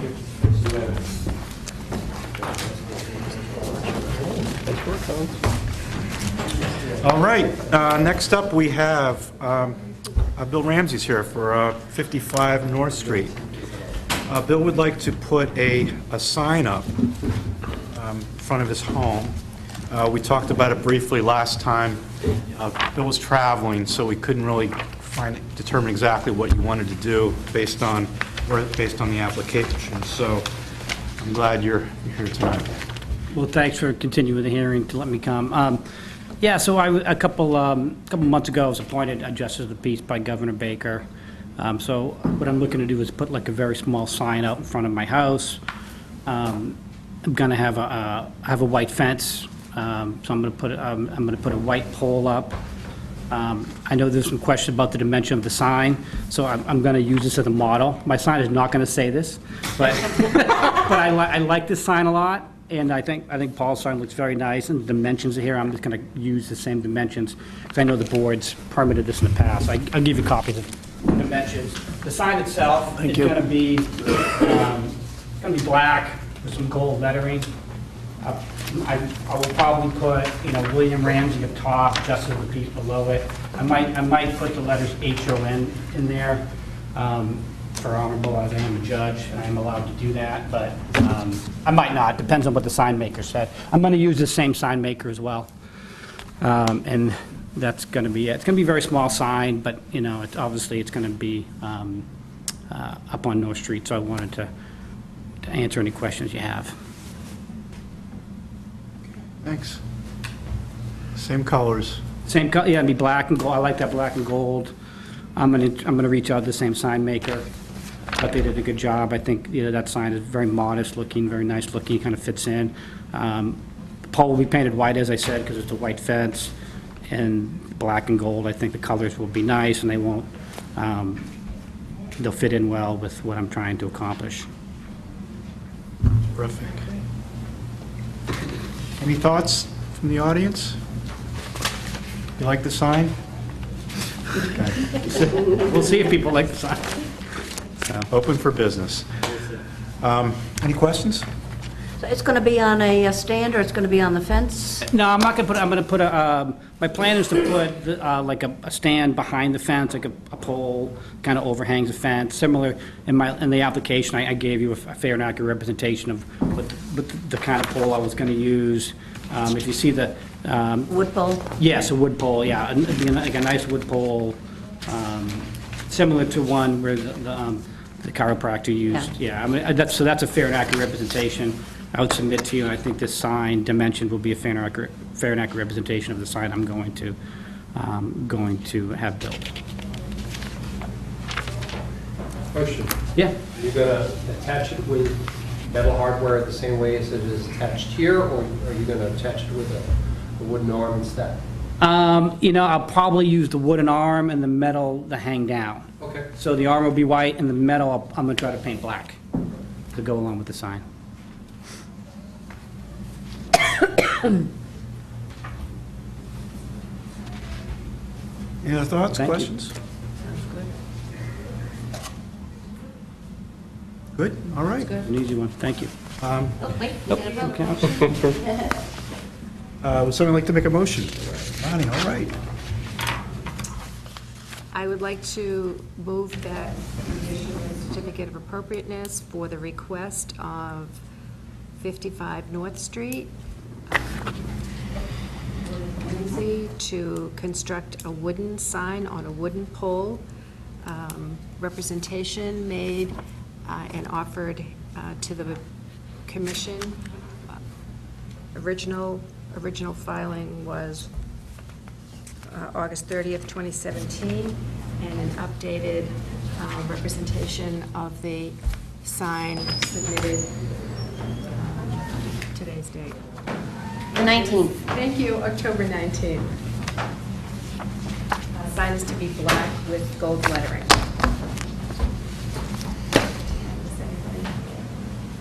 I think that's it. Okay. Second? Second. Second, okay. All in favor? Aye. Opposed? Okay. Thank you. Thanks for the clarification. Thank you very much. All right. Could I have a picture of this sign? When you just hand it. Oh, that's one. Okay. Next up, we have 6 Station Street, Settles Glass Project. I see Greg Murphy outside, and I don't know if Dan Russell's here, and Jerry Seelan perhaps might be here.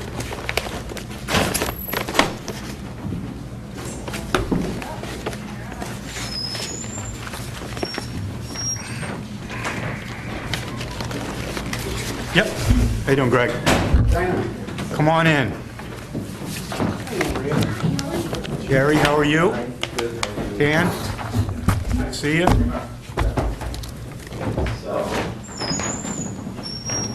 You want to move these Yeah, sure, please do. out of the way?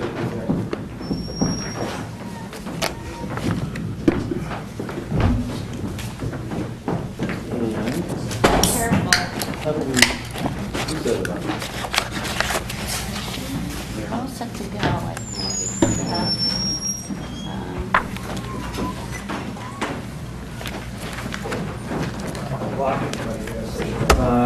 Yeah. We'll do the signing first and then, do what after. This is the device? Yes, that's gonna change. Just waiting for it to warm up.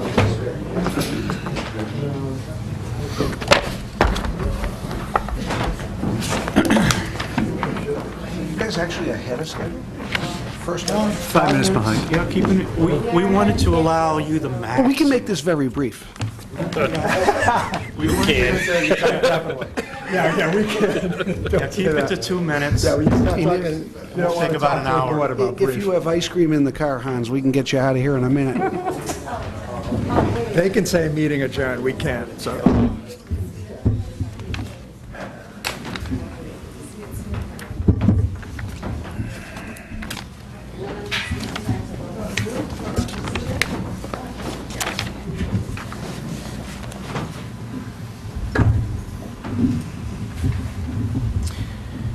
Can everybody in the room see it with the lights on? Is that okay? Okay. You want to flip those up? Thanks. And the next American Idol is... Okay. Jerry, whenever you're ready, take it away. All right. Is it okay if I stand here? Does this work for you guys? Thank you for inviting us back. I'm Jerry Seelan, Roth and Seelan Architects, here with Greg Murphy and Dan Russell, the prospective developers of 6 Station Street. Since last we were here, we took a lot of your comments to heart, we hope. And what I'd like to do is I'd like to just run through pretty much the same process or the same group of drawings that we did before to show you kind of what we've done both in plan and elevation, and then we've done several new perspective renderings to try to give you an idea of kind of what the three-dimensional item finally is. So this is the site plan. The footprint of the building hasn't changed at all. We're still, let me get my fun little pointer out. So we're still up at the street line of North Street. We step around the corner, we have our kind of semi-octagonal bay here, and we come around to this side. So the basic plan concept hasn't changed. We still have our retail entrances along North Street. We have our entrance to the underground parking off Station Street. And we have our enclosed mechanical equipment here, so there's no mechanical equipment visible from the street or on the roof.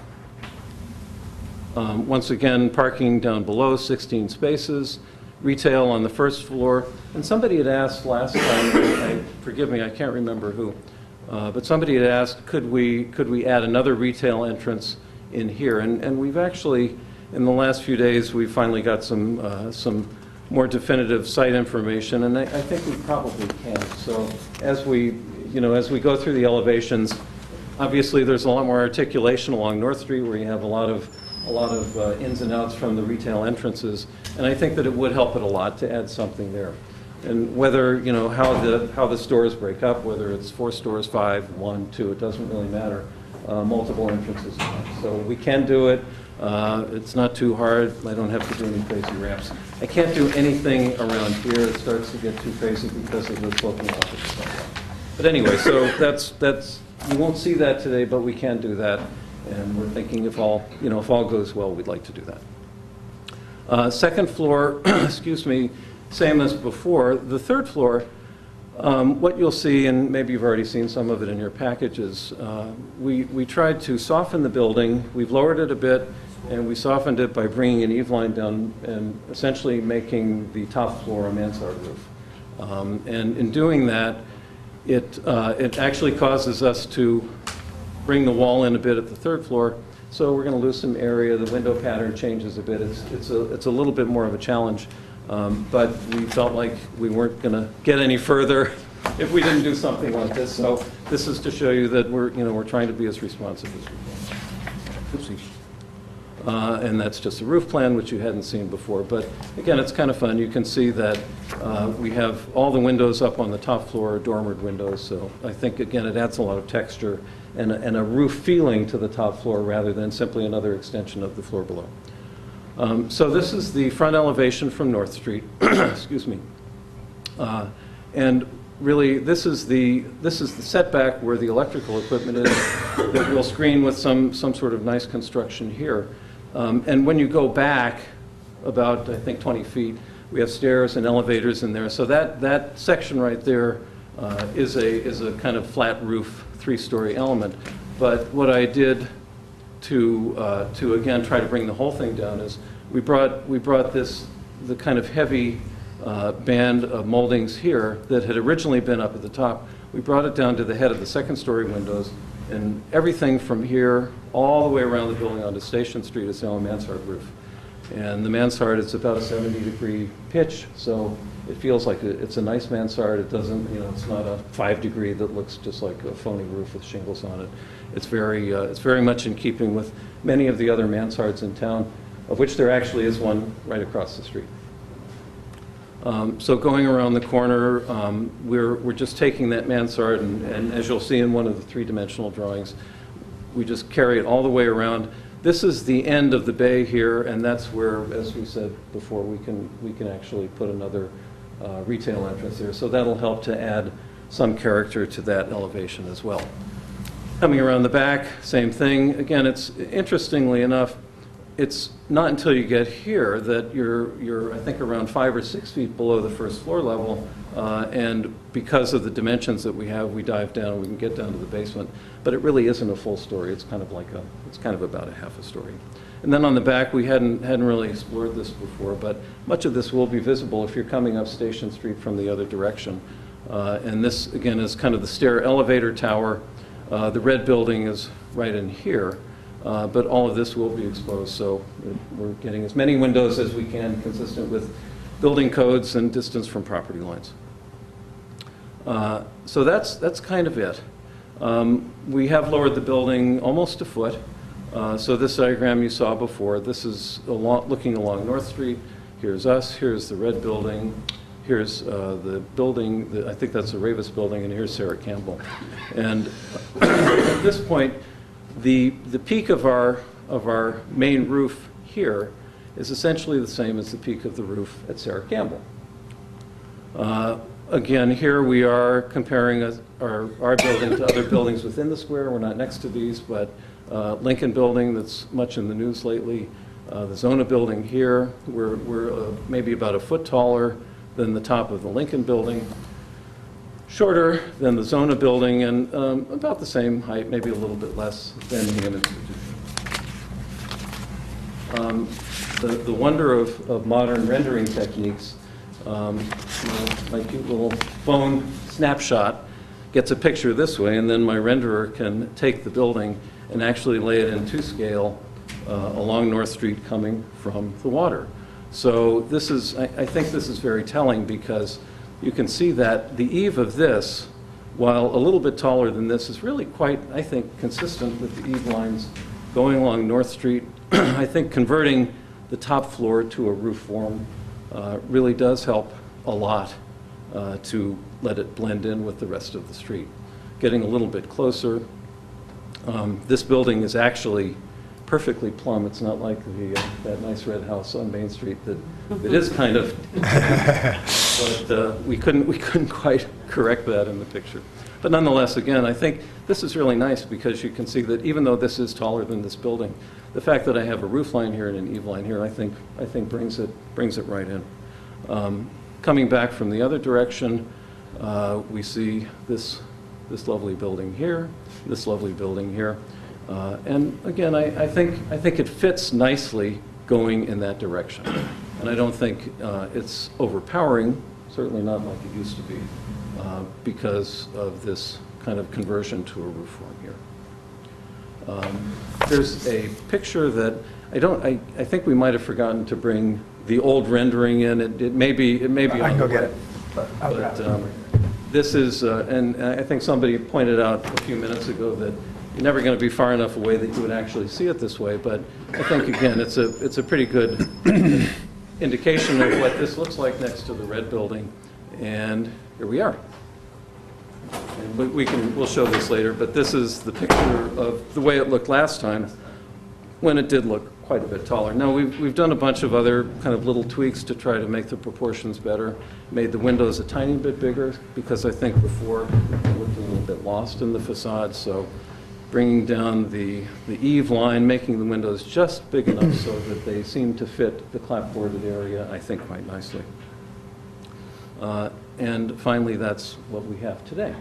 So that's our little piece of Detroit. Excuse me, from Motor City. We're so glad you're here now. Coming back by a lot of property. But anyway, so that's where we're at. I think this picture I like a lot, because this really feels the most realistic of all of the renderings. I feel like, if our goal is to try to blend with this part of North Street, I think this illustrates it very well.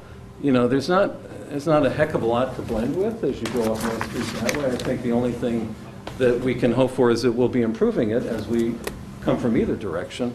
But I think, I just like this a lot because I think it does really show that, at this point anyway, with the new reform, it fits in. I'd like to address a couple of things, if I may, about size and height. There was a lot of discussion last time about why does it have to be so tall? And right now, we're just a hair under 35 feet, measured from, you know, one point. We're measuring it from right there. Sidewalk goes up and down and goes around the corner, and the building does get taller. But, you know, if we're taking this as the kind of primary view, it's a little bit less than 35 feet, which again is pretty much the same as the Sarah Campbell building. Why does it have to be that tall? We have retail space on the first floor, and we have condominiums at the second and third floors. And we're going to be demanding, or they, not me, they'll be demanding pretty high prices for this space. And so we have some comparable figures for ceiling heights. Now, clearly, the ceiling height of the red building is quite 18th century. When you go into the retail space there, it's about 7.5 feet, so it's quite low. But if you go into the Ravis building here, ceiling height on the first floor is around 10.5 feet. If you go into the Sarah Campbell building down here, the ceiling height at the retail level is 9.5 feet. The Brood Awakenings coffee shop, all the retail there is around 10 feet. And I don't know what the Lincoln building is going to be, but I know that their floor-to-floor height from first floor to second floor is exactly the same as what we're proposing right now at 11'4" floor-to-floor. So I can imagine that their ceiling height in their retail space will be around 9'4", something like that. And the reason we bring this up is that this is what we're competing with. And while you can say, well, you know, why don't you make it super low? If you do that, you just can't get the kind of tenants and the kind of rent that it takes to support construction of this nature in the town of Hingham. When we go to the second and third floor, the competition, it's not so much rental apartments, it's not the CVS building, and frankly, it's not the Lincoln building, because those are small rental apartments. It really is the condominiums down at the shipyard. And as I understand it, the moorings, which is the one that currently exists, I think the ceilings in there are around 9 feet. On the top floor, it goes up to 10 feet, perhaps, something like that. When you go to the new building, they've started called Brio. Apparently, the ceiling heights in those condos will be 9.5 to 10.5 feet. So with the height that we're at right now, just a shade under 35 feet, we'll be fortunate to get 9-foot ceilings. We think we can do it. We're not going to get much more than that. If we could, we would. But by continuing to squeeze it down more, I think it would, all of a sudden, you're kind of out of the market that you're competing with down at the shipyard. Talk about footprints. You know, my feeling is that you perceive a building from the sidewalk, you don't perceive it from the air. And, you know, kind of as you're walking along here, this building is longer than some of these. It's not as long as the brick building over here, and it's not as long as others in town. But the footprint is larger than these. Footprint of our building is around 8,000 square feet. Post office building is 10,000. St. Paul's School is 16,000 square feet. These are footprints, not the full area. The office building with Brood Awakenings in it is 10,000 square feet. The nice old retail building that I always think of as the Carol Ann's building, that's 12,000 square feet. Hingham Institution for Savings, main building is about 8,000 square feet. The CVS building is about 10. And again, what I always think of as the Old Mill Grill building, that's about 10,000 square feet. So all over town, we have buildings with footprints of this size, or sometimes even larger. The number 1 Station Street building, I think, is about 6,000 square feet, but it's longer along North Street than we are. It just happens to be a little skinnier. So we're, by no means would this be, however meaningful this is, by no means is this the largest footprint in the square or abutting any historic district within this vicinity. And, you know, I think we're, in trying to make this economically viable, the guys are trying to build as much on the site as they reasonably can. But it's nice to know that it's not the biggest and that there are other buildings, some of which are much loved, that are bigger. Even Old Ship Parish House, it's not quite as big in footprint, but it too is a 3-story building with a flat roof. So they don't even have a mansard, and we like that building too. So that's pretty much the pitch. We've squeezed it down a bit, I think, by creating an eave line that's more consistent with the eave line along North Street. I think it certainly fits in a lot better. It's less overpowering to the buildings next door, and it is at some sacrifice of saleable area, but if you can't build it, you can't sell anything. So the hope is that by doing these things, we would hope that you guys would think that we've made good progress, and I hope adequate progress, and that's the pitch. Dan, do you want to kind of set up, if you like, we can... Yeah, I'll set up the glossy we can have ones. the bigger drawings, which are a little bit easier to see and perhaps a little bit better resolution. But that's it. Jerry, thank you. Dan or Greg, do you have any follow-on to that, or you good? Well, just to kind of echo what Jerry said, I don't know if this is our third or fourth time here, but how we have responded to your feedback, which has all been very helpful, and some of the concerns of neighbors and some other things that have been said. I think when we first came in, wasn't the building around 39 feet? Yes.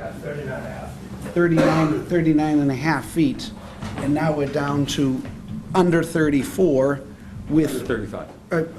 Under 35 with the reduction in the ceiling heights and the use of some other technological advances in the framing materials where we can put mechanicals and electricals through the joists. But like Jerry said, at the end of the day, this is a business, and you have to put out a product that can compete in the marketplace, and we really do not believe that, in a risk-adjusted basis, that you're willing to test the waters with something less than the minimum of what comparable places are. And we have the data with the 9 to 10 and a half, 9.5 to 10 and a half feet, and we're at 9. And we think that really is as low as someone that, it doesn't bother me because I'm not 6'9", but I would feel good if I was in a 7-foot ceiling, but No, you wouldn't. But in a business standpoint, we really, we have tried to be as responsive and receptive to your concerns and the neighbors' concerns as possible, but we really just do not believe that there is any more compression of the building that we can realize.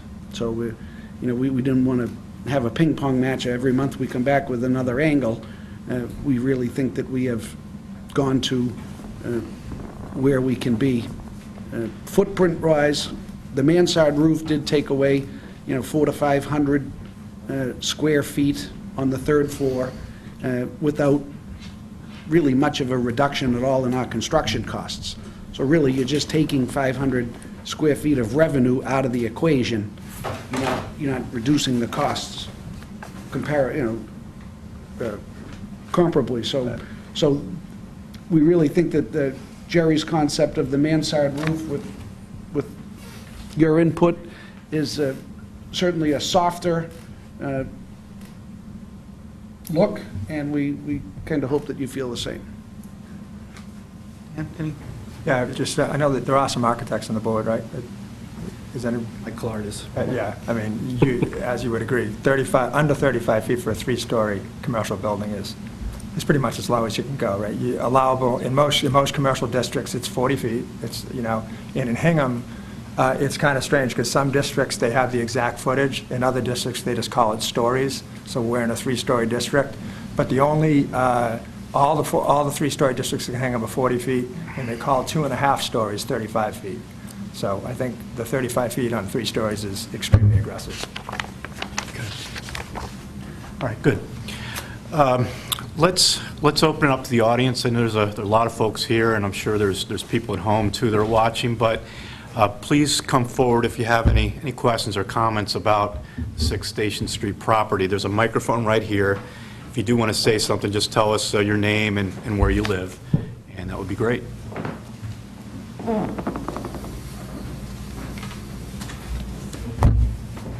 Hi, Donna, how are you? Hi. Welcome. Hi, my name is Donna Beauvair, and I own a business on Station Street.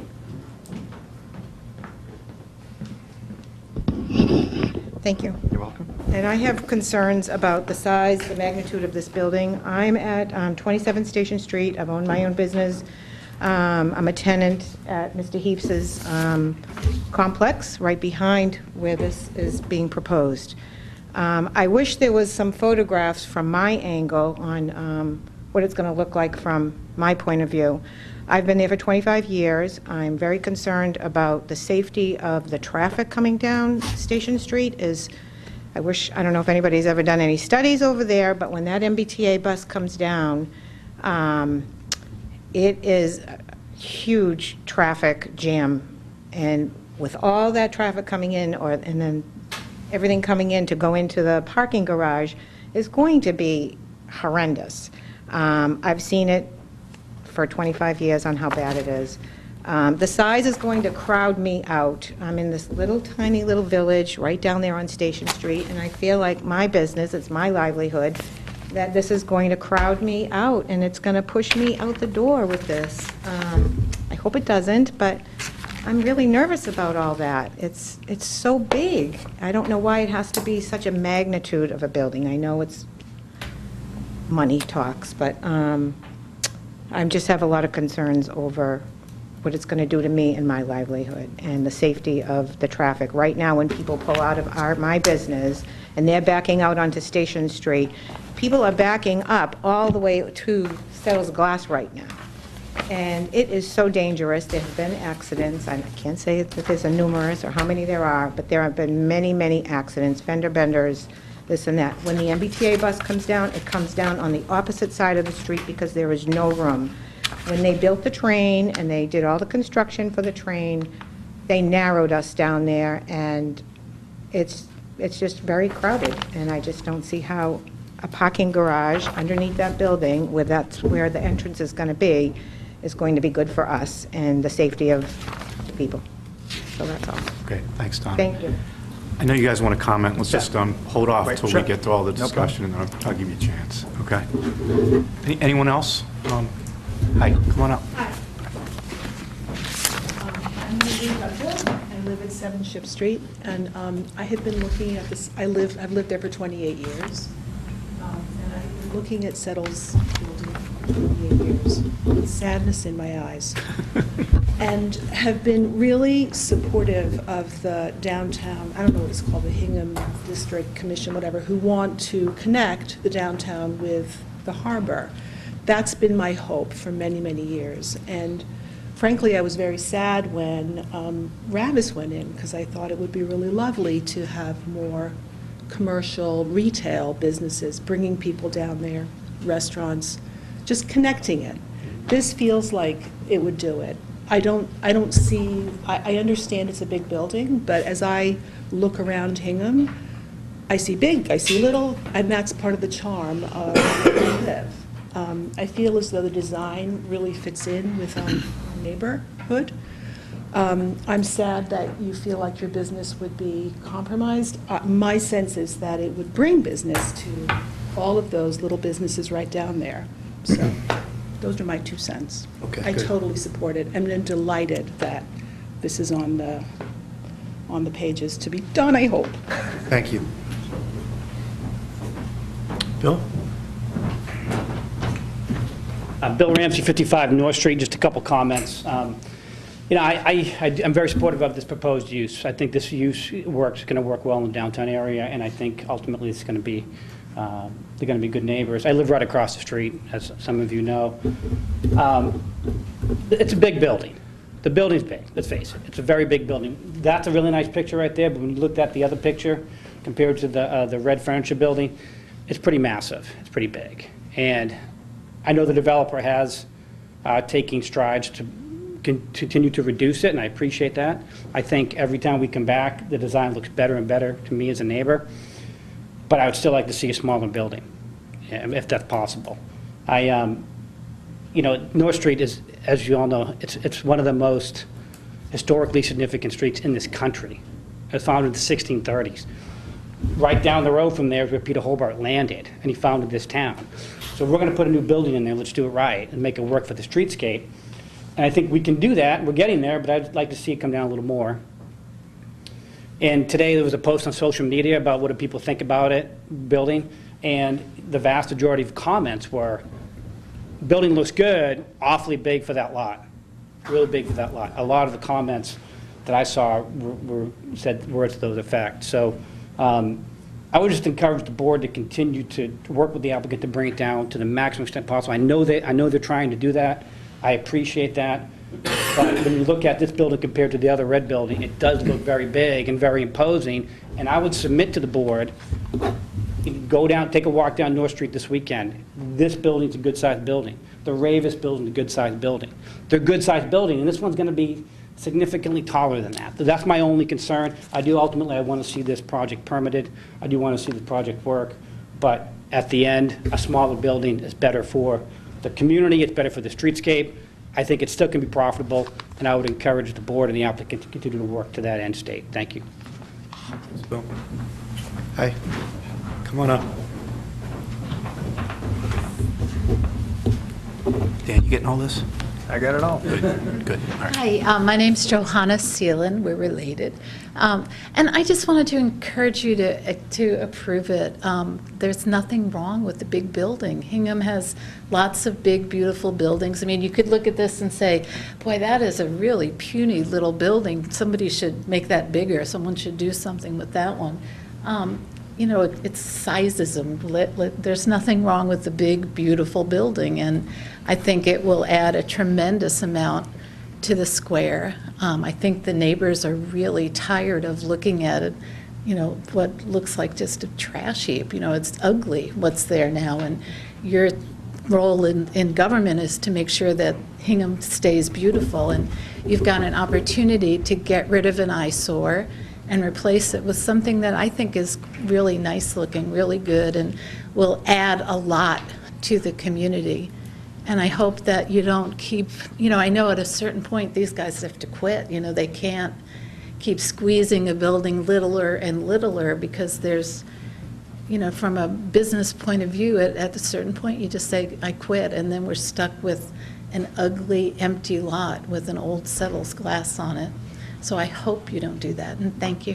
Okay, thanks for your comments. I just want you to know she doesn't like all my buildings. All right, thank you for that. Anyone else? Justin? Hold on. Go ahead. Go ahead. David Powell from Patriots Way in Hingham. And I just wanted to echo what's been said about the property being an eyesore. Right now, it looks like it's got a ripe for a gang tag. I mean, how long has it been going on as well? Since my whole life I've lived in Hingham, and it's really never been anything as beautiful as what's in front of us now. And I did have a quick question in regard to the mansard, which I think is a beautiful touch. What was the pitch on that, did you say? That's 70 degrees. 70 degrees?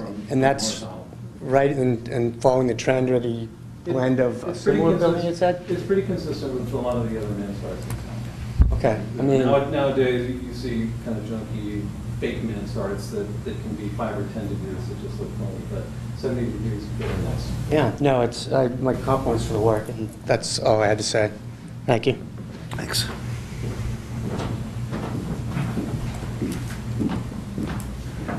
Justin Aborn, 2 Riverview Road, and I just wanted to say that looks like a lovely project to me and a vast improvement to that piece of property.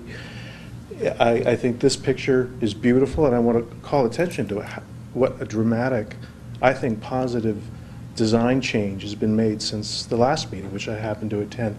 I think that mansard roof is beautiful. I want to live there. And I think that... You might be able to.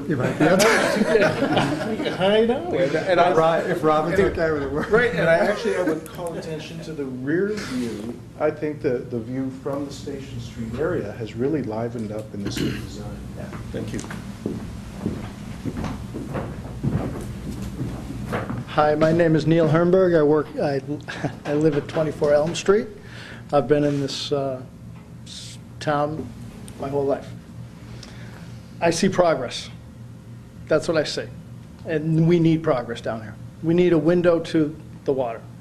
And where there's so many neat things about this town, but this is not the most beautiful part of our town. And I think if we start to think about what's next, I see these types of projects as being important. And I also think it's great to live downtown. And I think that people having the opportunity to live downtown as they get older, don't have to drive, I think it's fantastic. I really do. And I think that, I've known Greg all my life. I've liked Greg half my life. But I do know that he does things right. And that, I think, is really what we all want. And that's the important things. What's going to be right for the future? And the types of projects will take us to the next level as we start to look at this part of the town. So, thank you. Thank you. Ken Goddard, 157 East Street. I just like to reiterate everything that's been positive about the building. I've lived here for 25 years. When you come walking down from this part of North Street and you look down, you see settles, nobody goes any further. They're not drawn to this part. I think that rendering you had coming from that direction shows that and will pull people down to that area. I think that your business will do better rather than worse, and this won't affect the traffic flows that are already there. I don't think it's going to affect it at all. So, thank you. Thanks. Any other comments? No? Okay, appreciate it. Do you guys want to respond to some of the Sure. Sure. First, things that were said? The first concern is the overall traffic from this building. I mean, again, the architects and the board, this is as minimal a traffic use as you're going to have. It's 16 parking spots inside a garage, only 16 cars traveling back and forth. It's as far as traffic-wise, it's as small a use as you're going to have. The retail, because of the high-end condos, we're not going to have a restaurant. We're not going to have a heavy retail. We can't, because you can't have the noise with the condos. So they're going to be shops. It's going to be clothing. It's going to be, the shops typical to that part of town. So the traffic, and we have a traffic study, so that'll all happen with planning and zoning. But the pulling out of the garage, again, we're only talking about 16 cars coming out, and there's not going to be a lot of traffic coming out. But we have pulled the building back in the back, where when you come up, you have room, right, Jerry, to see both ways, look both ways, clear view, and stop. The problem with the sub shop, and my mother had her hair done there about, seemed like every week, back in the day. You back out of that place. No, there was a hairdresser there for years, right? Is that where am I losing my mind? Right? No, next to the sub gallery. Yeah, next to the sub gallery. So you back out of those spots, and it's very dangerous. And when cars come around the corner and you're backing out, and this will not be the case at all with the garage. You can completely stop, look both ways for traffic, and then pull out either left or right. And if I could just add too, just to make sure everybody understands, the spaces in the parking garage are for the residences. They're not for the retail users. They're all private spots. That's because the zoning bylaw that allows this by special permit says that while some parking regulations may be waived during the special permit process, all the parking for the residences must be on the site for a new building. Lincoln Building kind of got around that a little bit because it had been existing and then burnt down, but these have to be, the residential parking must be on site. So as a practical matter, depending on who lives there, you may get most of the traffic coming and going, frankly, in the morning and the evening. But it won't be an in and out retail sort of a traffic piece. Yeah. So that, and I think that helps quite a bit to minimize the impact on the local kind of streets of the cars that will be parked in that garage. So, yeah. Definitely. And then just a quick thing on, I've gotten to know Bill Ramsey through the process of this thing, and I met with him several times. He's a real good guy. But just to clarify the pin board, that was my wife. My better half did the pin board this afternoon. She did it from about 2 to 5 o'clock. It was 80 in favor, 20 that were not. I wasn't going to mention it until Bill mentioned it. And to say that 80% of the people said it was too large is just, we have the facts. It's not. it's not a true statement. So that's... Not a true statement? No. Why was it taken down? Oh, it was taken down because Heidi was Taken down dead. because comments said it was too large. Bill, calm down. I mean, Hold on, hold on. that's my wife, yeah. Okay.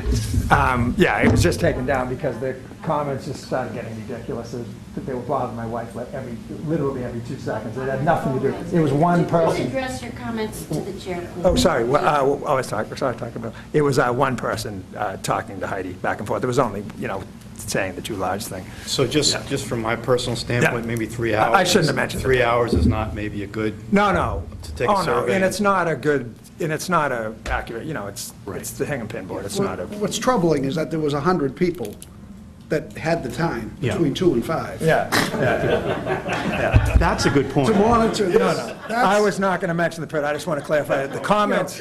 When it's 77 degrees out, they're at Hingham Pin Board commenting about Settlers Glass. Just how big this is. Just to clarify with Bill, there were several comments about the size from one woman, so. Okay.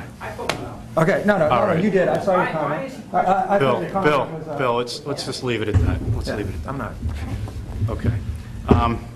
Let me just read one more email for the record, and I'll give you another chance to respond if you want. Sure. This is from Terry Granahan. Terry's address is she's on Ship, right? What? No, he's on 7 Cottage. 7 Cottage, okay. Hi, Andrea. After looking at the proposed plans and watching the first hearing, I find this project to be massive and way too large for the settled glass site. The proposed size of the building would be totally uncharacteristic and clash with size and nature of antique houses on North Street. Jamming a building of this size in a small lot is not feasible and should not be approved. Thank you, Terry Granahan. This was sent on Wednesday, September 27th. So I don't know if he's had a chance to see. He saw the revised. No, he hasn't seen the revised. I don't think. Okay, so these are his comments after the first hearing. I don't know if he's seen the changes with the roof, the mansard. Okay. All right. Well, can I just make one more comment, maybe about the traffic? I mean, I don't know if in the last 30 years the population of the town has significantly changed. I think I saw some statistics that it really has not.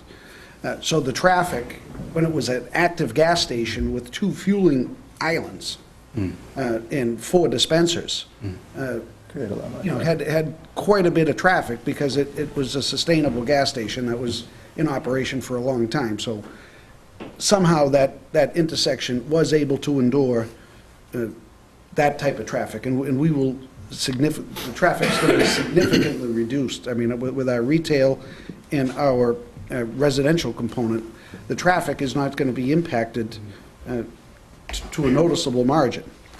And the size of the building, and could something smaller be developed on that site, I think the answer is that the fact that nothing has landed there in 30 years or more supports the argument that it's a challenging site. And if it was easy to build a 3,500 square foot footprint cute shop, I think we'd have one there. Right. And, a number of proposals over the years have come through the door here and have lost steam for various reasons.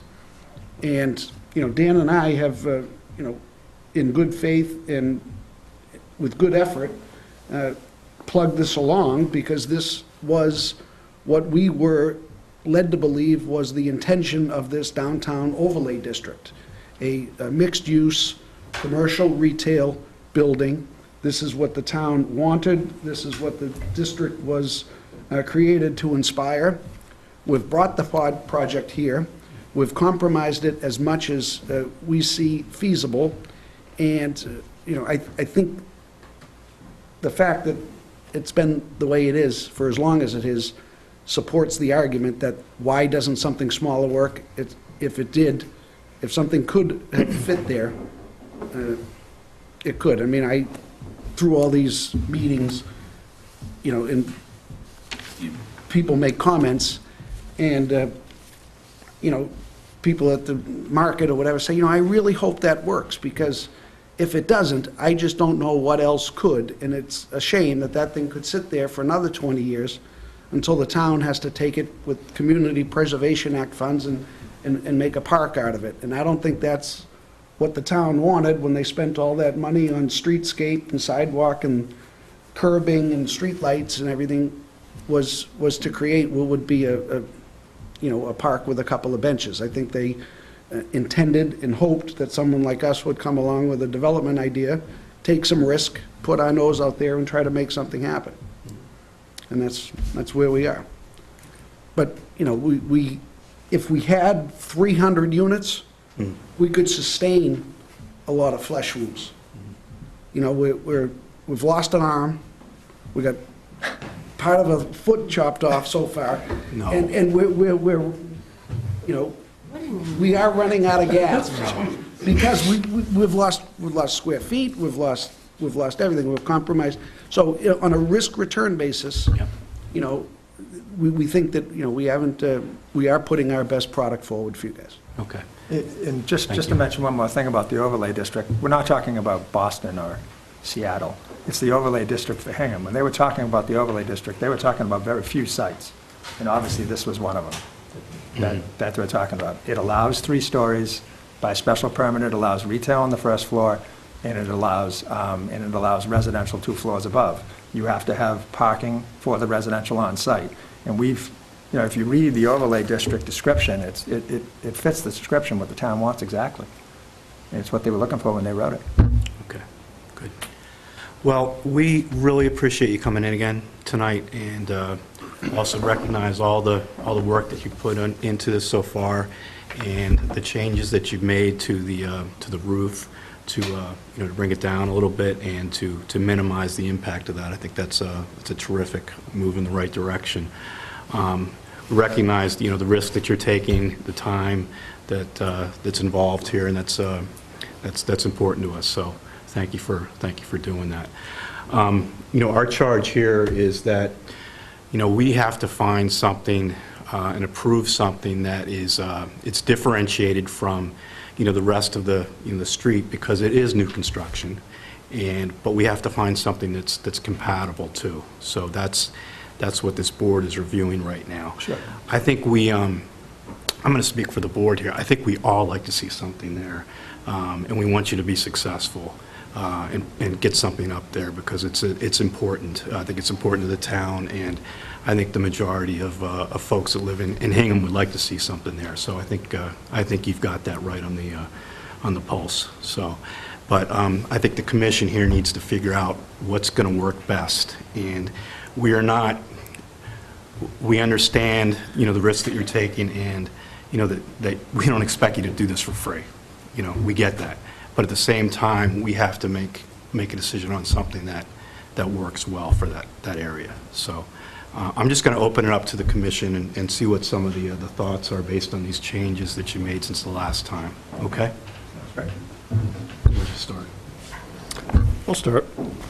I appreciate the reduction in height. It looks like you went from, what was it, 35? Yeah, the original was 39.5, then we were 35.6, and now we're 34.10. Now you're 34.10. So where did that come from? Right, so did you reduce the ceiling height or just the retail? Just the retail. Yep. And so I think you mentioned 11-foot floor to floor? And that's consistent on all 3 floors? No. It's 11 feet, I think, from second floor to third floor, and then third floor to roof is more like 12. Because of the pitch of the roof. So the low point of the roof will be probably about 11 feet above the third floor, plus or minus. In the first floor to floor, so first floor to the second floor, is what dimension? 11.4. That's 11.4. And again, we thought that it was probably more important if we're going to be, we're talking inches here, but if we're kind of squeezing things and we're trying to allocate a limited number of feet and inches within these 3 levels, we wanted to try to give a tiny bit more to the retail, just because, again, that's in modern retail, you just need more volume. And as we So even in some of these older buildings, they have very nice ceiling heights on them. So anyway, that's how we've envisioned it at this point. And if we can, with our 11 feet floor to floor for effectively for the 2 residential areas, I think we'll be lucky to get 9 feet. If we can get a little bit more, we will certainly try, but it's a bit of a challenge with all the things that have to go on between the ceiling of one level and the floor of the other. Structure, soundproofing, sprinklers, ductwork. Right, the big change from 39.5 to 35.5 was going with a truss joist, which those have, I know you guys have changed, they've changed dramatically, like in the last three or 4 years because of all the multifamily work. But we're gonna use a bowed truss joist that it's actually a web joist. So sprinkler ductwork, electric, everything will be in between the joists. There'll be nothing below. So essentially, you've got 9-foot ceiling, and then that's about 26 2 inches feet. floor to floor, right? Because we need a sound mat. It's residential, so you have to have a sound mat, and then you have a gyp floor. Yeah. And have you looked at even trying to squeeze that even a little bit more? I mean, could you get any more of that? Oh, we squeezed it. Yeah, we squeezed. We went from a 24/18 to a 16-inch joist. We squeezed it 3 times. Part of the challenge too is that, as I'm sure you know, the longer the span of the joists and beams, the deeper they are. Well, and you've got an oddly shaped building, so I understand that you got to deal with some there's challenges. funky stuff. Challenges, and if we start saying, okay, we'll put our columns 12 feet on center, so now you can make those joists shallower, it's a mess when you're trying to do the plan. So we're trying to allow ourselves enough room to have decent spans on the joists and minimal columns, so that we're not kind of otherwise making it get even more difficult to subdivide these units into nice arrangements of bedrooms, living rooms, and kitchens. Yeah, the 24 to 26 inches between the top of your ceiling of a condo to the finished floor and the next floor. If you add it up, I'm super nervous about it. I'm super nervous that, and these guys hear me, because I'm doing lots of really high-end residential, and you've got to be at 9 feet, or you'd like to be at 9'6". I mean, most of the really nice stuff is 9'6" now. And then when Brio just came, Brio just went to market about 2 weeks ago. Now I'm super nervous because I have a friend buying a condo at Brio, and his ceiling's a 10'6". So it's like, oh, great. Because they're going to be comparing, that's our competition, and there's a lot of units, So I'm really nervous about, we went to the 34-foot 10 pretty quickly because we were meeting with Hans and Andrew. We were just trying to make it as low as possible and make it look right on the street. And the big thing that Jerry talks about, the eave line. We wanted that eave line to kind of match the other eave lines. And now that I agreed to it, I'm kind of like, I'm super nervous about the ceiling heights in the condo is going to be too low. And so of that 2 feet, you've got the joist. Do you have a concrete slab too, or is that? Yeah, gyp slab. Yeah, you have to do. Have you seen the way they do it now? It'll be Advantech. They have these fancy sound mats. So when you walk on the hardwood floor, the sound mat takes away all that sound between that and the joist below. So it'd have a sound mat and then a gyp floor and then your hardwood flooring. And so that's a couple inches? Yeah, a couple inches. Yeah. I can give you the whole. I could write the cross-section for you and give it to you. I've done it about 30 times. I mean, it sounds like we're getting into the nitty-gritty here and the details, but, there are creative ways to squeeze that. And I want to make sure that you guys have kind of really looked at every possible way I think we did say it last time. I mean, we realized the gorilla in the room is the height and the mass. Yeah. If we could make this project work with 2 stories and save ourselves this anguish, we would. But we need the 3rd story to make this a viable project. And if we could make this building 1,500 square feet less in a footprint, we would. Yes. We would sidestep our variance application, and we would be that much further along and save interest and professional services and all of that. It's a 10,600 square foot parabolic corner, difficult site with a huge electrical easement in the corner that might not have been the wisest decision that was ever made in the downtown area to compromise that site when that electrical box could have been somewhere else. So we said it's a Rubik's Cube that we're dealing with, and we have explored every option for height reduction. I don't think an inch per floor is gonna blow you guys away and have you high-five us. Well, but I think you guys have kind of chipped away, and I think... we've chipped away. Honestly, every inch, once you put them all together, starts to make a big difference, and I think you've kind of And done we've that. gone from 39, nine and a half. which by right is what is allowed, By all the way zoning. down to 3410. Yeah, I mean, And when we have the statistics of what other towns give you a measurement to work with. Hingham does not, unfortunately, in this area. They say... just in this area, right, in other areas they do. Yeah. So we are at the absolute minimum of 2.5 story. I mean, if you drive up the really nice old houses, Main Street, North Street, those houses are 34, 35 foot to the peak, all of them. I mean, all those houses are that type of height. It's not like this building's giant. So, following on that, if we could, looking at the perspective, the photo montage, and I know those can sort of be an inexact science because you're dealing with a photograph and a rendering, and you're trying to squeeze it together. You can do it almost exactly. Well, but I'm looking at this one here, and I understand it's perspective, so we're kind of doing this, but, I can do the other one without this, if you want to do that. So I think, do you have one underneath there? Because I think... Yeah, the one right next to the red building is what everybody likes to see. Unfortunately, to the right of us is 1 Station Street. It's a big, ugly apartment building that happens to be 34'10" high. Well, I get, Jerry, show the one behind here and show that, put that on the other side. I think that was what Mike is getting at here, is the eave lines and the one behind. Yep, right behind. No, Yep. this one you don't want. This is the original one. We want the one that's the current version of the original. That? There it is, yeah. Yeah, right there. That's the one. Okay.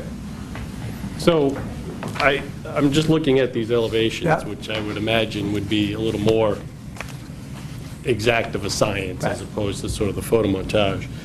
And it looks like about this cornice line lines up with that roof line.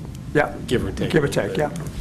But if I look at that, and again, I know we're looking in perspective, so that one, that looks more accurate Right, because of what... they're both accurate. You don't... But I'm not convinced that the one underneath it is showing an accurate portrayal of... That's exactly what you'll see as you come up the street. It's exactly what you'll see. They can do it to the inch. The interesting thing, though, is you're looking at this, if you, and I, again, I think this one is much easier to check, just because you can kind of put a straight edge on here and kind of do proportional measurements. And this is really right on the money.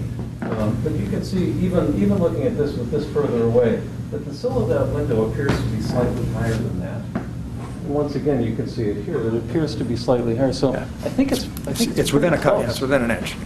And, my guy who does this is a very straight shooter. He wouldn't fake it. I think, Jerry, what the point Mike's trying to make is that eave line, it should match up with the peak of the red house. Yeah, but it's this... And if you follow the yellow line in the street, and you just take that back, you can see how maybe the building should be a little bit higher. I think Mike's just saying that it's a little bit misleading, that photo. I'm not suggesting I think- it's purposely that way, it's just... No. Well, there's a big space there between those two buildings, and the space... There is, there's the jog, and we're dealing with perspective. Right. And again, the reality is you do see things in perspective, too. So when you're standing down here, these buildings will always look larger than that building. When you're standing, kind of looking from this direction, this building will always look larger than whatever's further down the road, because that's what perspective is. You never look at things in elevation. So I think, I'm reasonably certain that this perspective is accurate. It is a bit of a tricky perspective that it doesn't look as big from this angle as it does from here, but it will always look smaller as you're coming from far away, just because that's what perspective is. Yeah, and I get confused with these buildings. What's the building that's the exact same height? What do they call that building?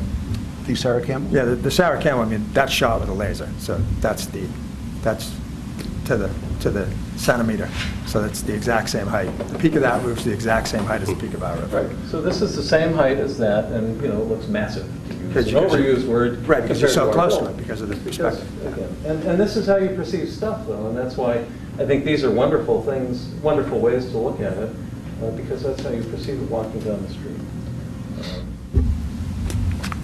You know, if you look at it from the other direction, the red brick building looks bigger than ours, and in fact, from North Street, it's not, because it's sunken down. It's the same height if you go around the back and measure it from floor to peak of roof. But anyway, I think they're pretty close. Pretty close. Yeah. And if I just had one more comment, if in fact this were to move forward, if the board felt that this was the right thing, I think that the details are just, it's way too fussy. I think just the details need to be calmed down a little bit. I think it just needs to be simplified. I think a lot of the buildings in this range are sort of much more simple, so I think just toning down some of those details would go a long way. I think we could do that. I want to, you know, details have a nice way of softening the form too. And, you know, again, as we saw in the original one, where the windows were a little bit small, there was a little bit less gingerbread on there, it makes it look quite a bit bigger. And I think having changes of materials and more three-dimensional details carefully placed and properly proportioned will help to reduce the impression of the size, of the overall size of it. So, you know, we would love to work with you guys if you think that the basic concept, the basic size and all that is workable. We'd surely love to work with you to make you happy too. But I wouldn't want to trim it down too much, because then I think we'd be pulling away some of the features that help to kind of soften the size. And if we can get some retailers on earlier than later, which we're trying to do, that will help, because, you know, some retailers are not going to like regular windows like that. Some will be fine with it, you know, so we can, as we go further, we can talk about details. We have plenty of time to talk about details. That's not the issue at all. You know, but if you have some retailers, you know how they are, they're going to want regular storefront type looking size windows. Although you've got some fairly, I mean, those first floor windows are fairly large. Yeah, they're nice. Yeah, no, they're not going to get bigger than that. I'm saying they could even come down a little bit. But, you know, again, I think, I know we talked a little bit about this last time. I think one of you guys says it looks like Dorchester, and somebody else said it's too fancy. So I wasn't quite sure which one I should respond to. But Dorchester can be pretty fancy. Yeah, Dorchester's nice. It's getting a lot fancier, I'll tell you that. If we walk around the corner to Hingham Institution, that's a riot of detail. If you look at the old Church Parish House, it's a riot of detail. And it's not uncommon in Hingham. You know, there's nothing wrong with nice detail. This is a town with a lot of different styles of building, from super simple to really nicely detailed projects. And they're all over the place, and they're mixed up together. So we are an eclectic town. I would just hesitate to simplify it too much, because then I fear that it might start to look a little too big. Yeah, but we're open to talk, right, about windows, trim, you know, how many lights in the windows, all that kind of stuff. We can go right down to the, I love talking about that stuff. We can work together and come up with exactly what you want. Let's try to hone in on the scale, size, and height tonight as best we can. Any thoughts from down here? I'm not worried about, first of all, I love the mansard roof. I think that's a great change and puts everything else in a different perspective. I'm not so worried about the overall mass, because you're only going to be looking at it from one side at a time. Sure. So I know we talk about the overall mass, but I'm not that worried about it, because you can either only see it from one end or the other, or you can't see it from above at the same time. So, nope. I think this looks, this is on the right track, very much. Hold on a second. So Tomas, last meeting you were thinking that a model might help out with the the size of this. Yep. Do these pictures and the presentation and the adjustments, do they clarify that for you? That or- definitely satisfies it for me. I think it changed it dramatically with the new roof. And these pictures definitely puts it very much in perspective, I think. So, yep. Okay. Virginia? This is a beautiful building, and I think that the addition of the mansard roof has really made it beautiful. The problem with the building for me is putting it on this site.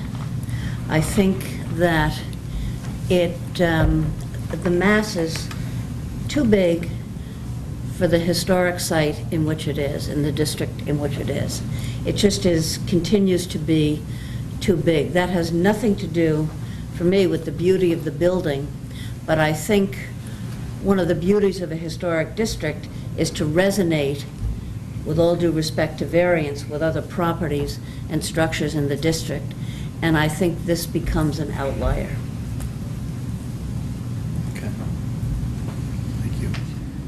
I appreciate the changes, although I thought it was a beautiful building the last time. I think that to fit in to the ambiance of the square, that the changes have been significant. I actually wonder about the color yellow. Oh, we can, colors and that. I mean, just to me, it makes it bigger, it makes it stand out a We little can bit. talk about the colors But right up until. we That's get- right, that's right. So that's just thrown out there. Also, there just seems to be so many windows on the first floor. So I don't know, and I was reading some articles that had been suggested to us, and I've been in Georgetown recently, just looking at what they've done in Georgetown. I actually drove through Concord today and looking at the downtown there as well.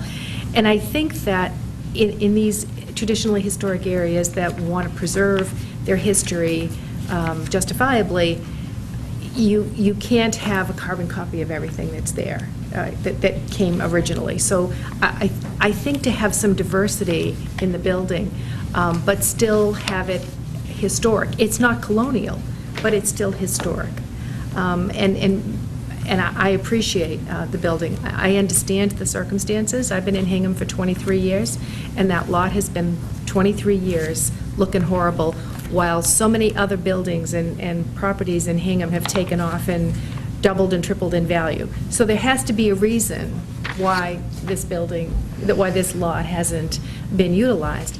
And I'm not a business person, so I don't understand how you all make it work, but I have to believe that if it had been easier to do for someone else to do it, it would have been done, because there's no dearth of money and interest in Hingham. So it has to be that this is the way it is. I have had people ask me, well, do you know, why does it have to be this way? It's like, I don't know. I just say it's what the market will bear, and the market hasn't borne it with something else, so it has to be. I think that we could continue to talk about some of the details, but I'm of the mind that it really will enhance the square, it will enhance the quality of linking the harbor to the square, which I think has been an issue, I know that I've noticed. And I think this is the right project. And I'm very appreciative of the changes that you've made to it. I think it's a nice building. I think it will go well. I think some of the angles that you can see it at, I know there was one picture, I think we had it last time, you see the angle, you're looking at it from the side. So you're seeing both the front and the side. And like Tomas said, that's unlikely to happen very often, that you look at that wide span. You're going to see the side, you're going to see the front or the back, and it's not going to have that same scope. So I'm not as overwhelmed by it. And there are other buildings in the square that are big, and I think that we don't want it to look too manufactured, so that everything has to be the same. I think that that's the vitality of the community, is to have things that are looking different. So I'll stop and say I appreciate the changes, and I'm generally supportive of the project. Thanks, Ronnie. The mansard's a fantastic improvement. Do you mind, could you put up the one that's in the way back there along with the original design? Well, it's not the original design, but the one in the last meeting, if that could get put up next to the one that's, there is the new building, the newest design is comparable to that perspective. Yeah. So I know you've reduced the height.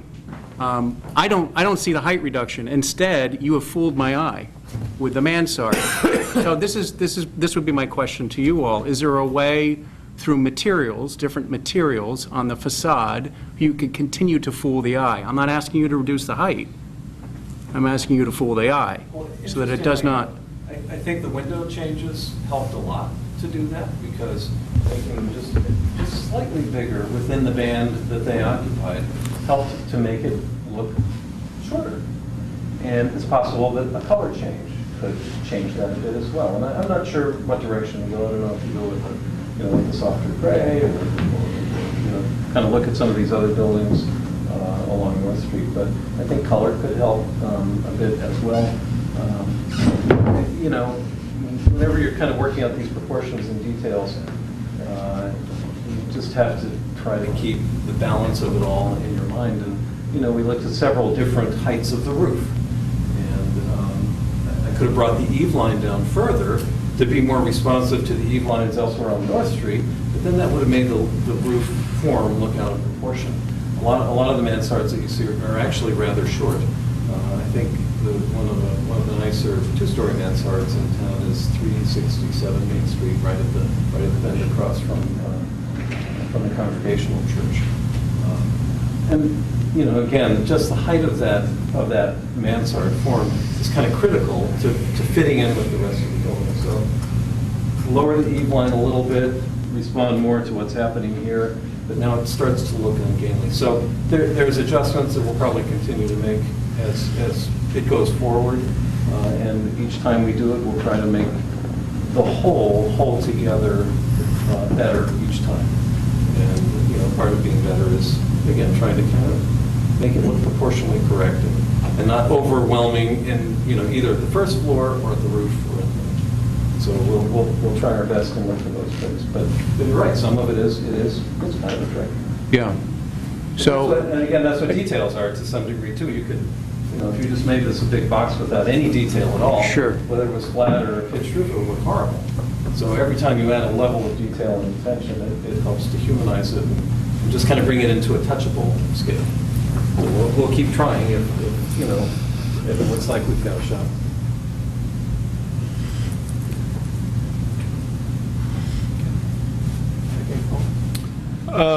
I just sorry to kind of keep beating on this photo montage and the perspective, but I'm just trying to get a sense of the reality of that view. And I'm looking at the elevations, right? So these elevations here, and it looks like the eave line of this building matches this building, which sort of aligns with the middle of that top light of that window, okay?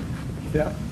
So then I take that and I look at the perspective, the other perspective view that we were looking at. Yeah.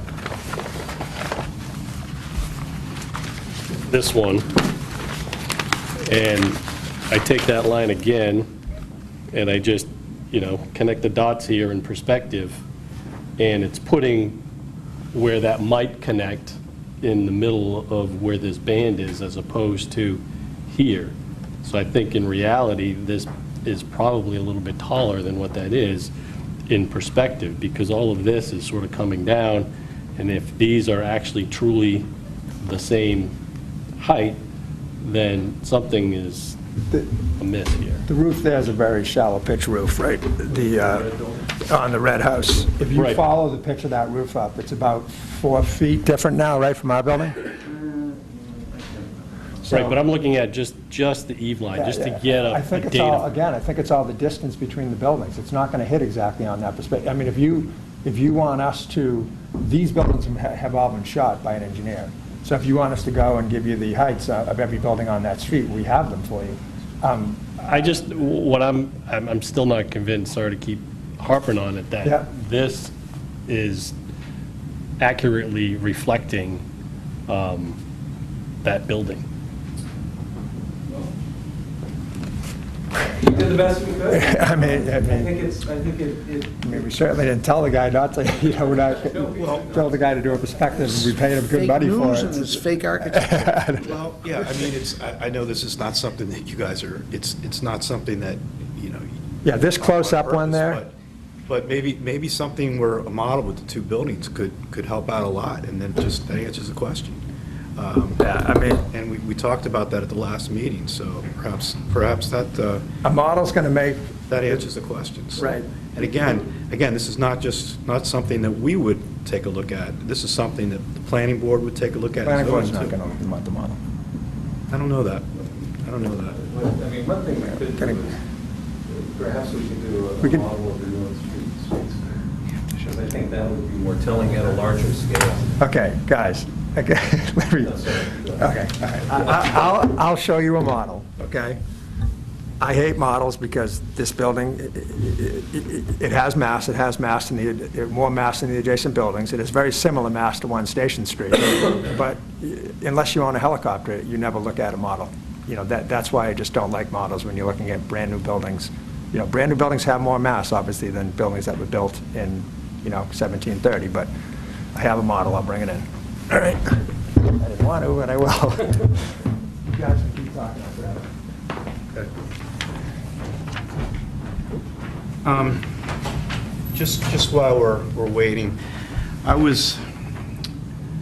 we had talked a little about having like a step-up type of, between the second floor, maybe the third floor, when we met earlier. And I'm a little bit concerned about outlining the red house with this building. And I think what Ben was talking about was, is there a way to kind of fool the eye and do it visually where it's not, it doesn't look so tall. And perhaps if you step it up a little bit, like, I don't know if you can see it from here, but if you step it up, a little bit, you take a little bit out there and then you step it up there, you can kind of, you don't have that overpowering effect. You still have a third floor, you still have your height, but it may be less competitive with the red building, and it may not look as large and as overpowering. And at the same token, Why don't you put it right here, Dan? At the same token, I just pinched the right side of the building back a little bit too, and was able to, again, something symmetrical on the right side where you have a step up, second to third floor. And perhaps that's a way to get at any massing issues that the board may have, but it also gets it into a size that may be less competitive and more compatible with the rest of the streetscape. Just a thought, again, not an architect, and this is a 30,000-foot view, but just kind of a way to make this a little bit more visually compatible with the rest of the streetscape. It's what? It's kind of, I missed that. It's to kind of I took a little bit off the left side, take a bite little out bit of off the right side of the building. And I think Right out of the top? So it would be a step up to the mansard. And again, this is, I don't have the drawings, specific drawings to support that, but it's, from that view, I'm just worried about the competing aspect of the building with the house on the left. I think stepping like that, frankly, is a little foreign to this style. If you start to get into steps, it's a more contemporary approach where you're working with more simplified masses. Yeah. Generally, a mansard kind of wants to die into something. It doesn't want to have a short floor next to it. A lot of mansards frequently they'll have towers in the corner. Yeah, be careful. Rather than steps down. So with this approach, I'm not crazy about doing steps to get up to the roof. Yeah, and model-wise, I've got to know this guy well. This guy's incredible that makes these models. But in any event, if you did a fair model and I don't want to pay for it, but you'd start from the Old Mill Grill, and you go to St. Paul's. And if you go from the Old Mill Grill to St. Paul's, it's equally massive as, 4 or 5 other buildings on that strip. Hingham's architecture, drive down south, north, Main, it goes from big to small everywhere. This is not unusual. There's small existing houses next to big, more, newer, some old, some older buildings next to smaller houses everywhere. This is great, by the way. It's awesome, isn't it? It is. This guy, I mean, this guy, you want to show this? So I walked in. Sergio? This guy's in Somerville. Sergio. He's such an awesome guy. And I thought it was going to be like him in there making models. There literally were 15 people going full. They had a model of the Intercontinental. It was incredible. It was just like, wow. Can I ask what the hesitancy was to?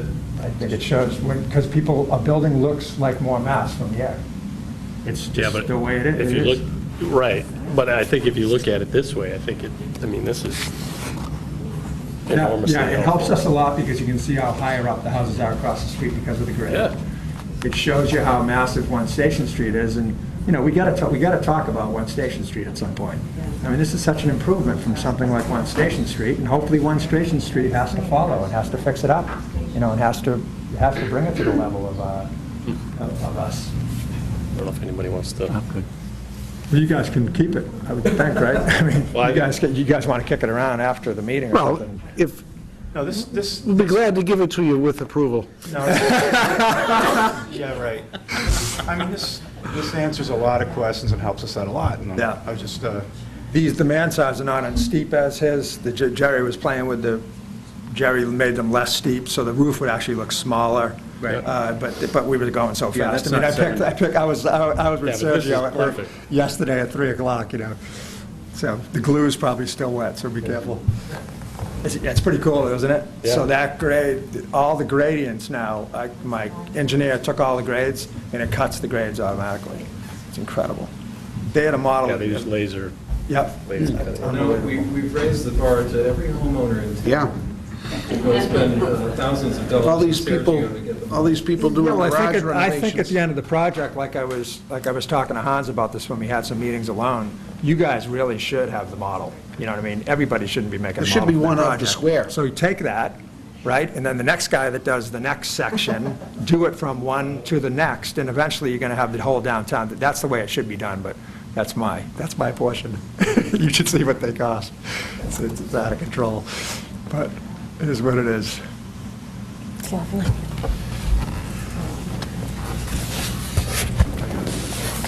That's cool.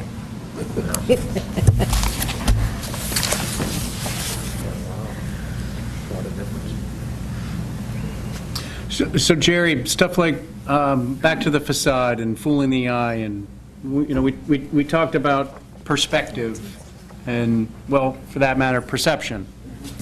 Other facade changes, are you changing the cladding, anything like that to help, any ideas there to help minimize, I'm not asking you to drop the size of the building.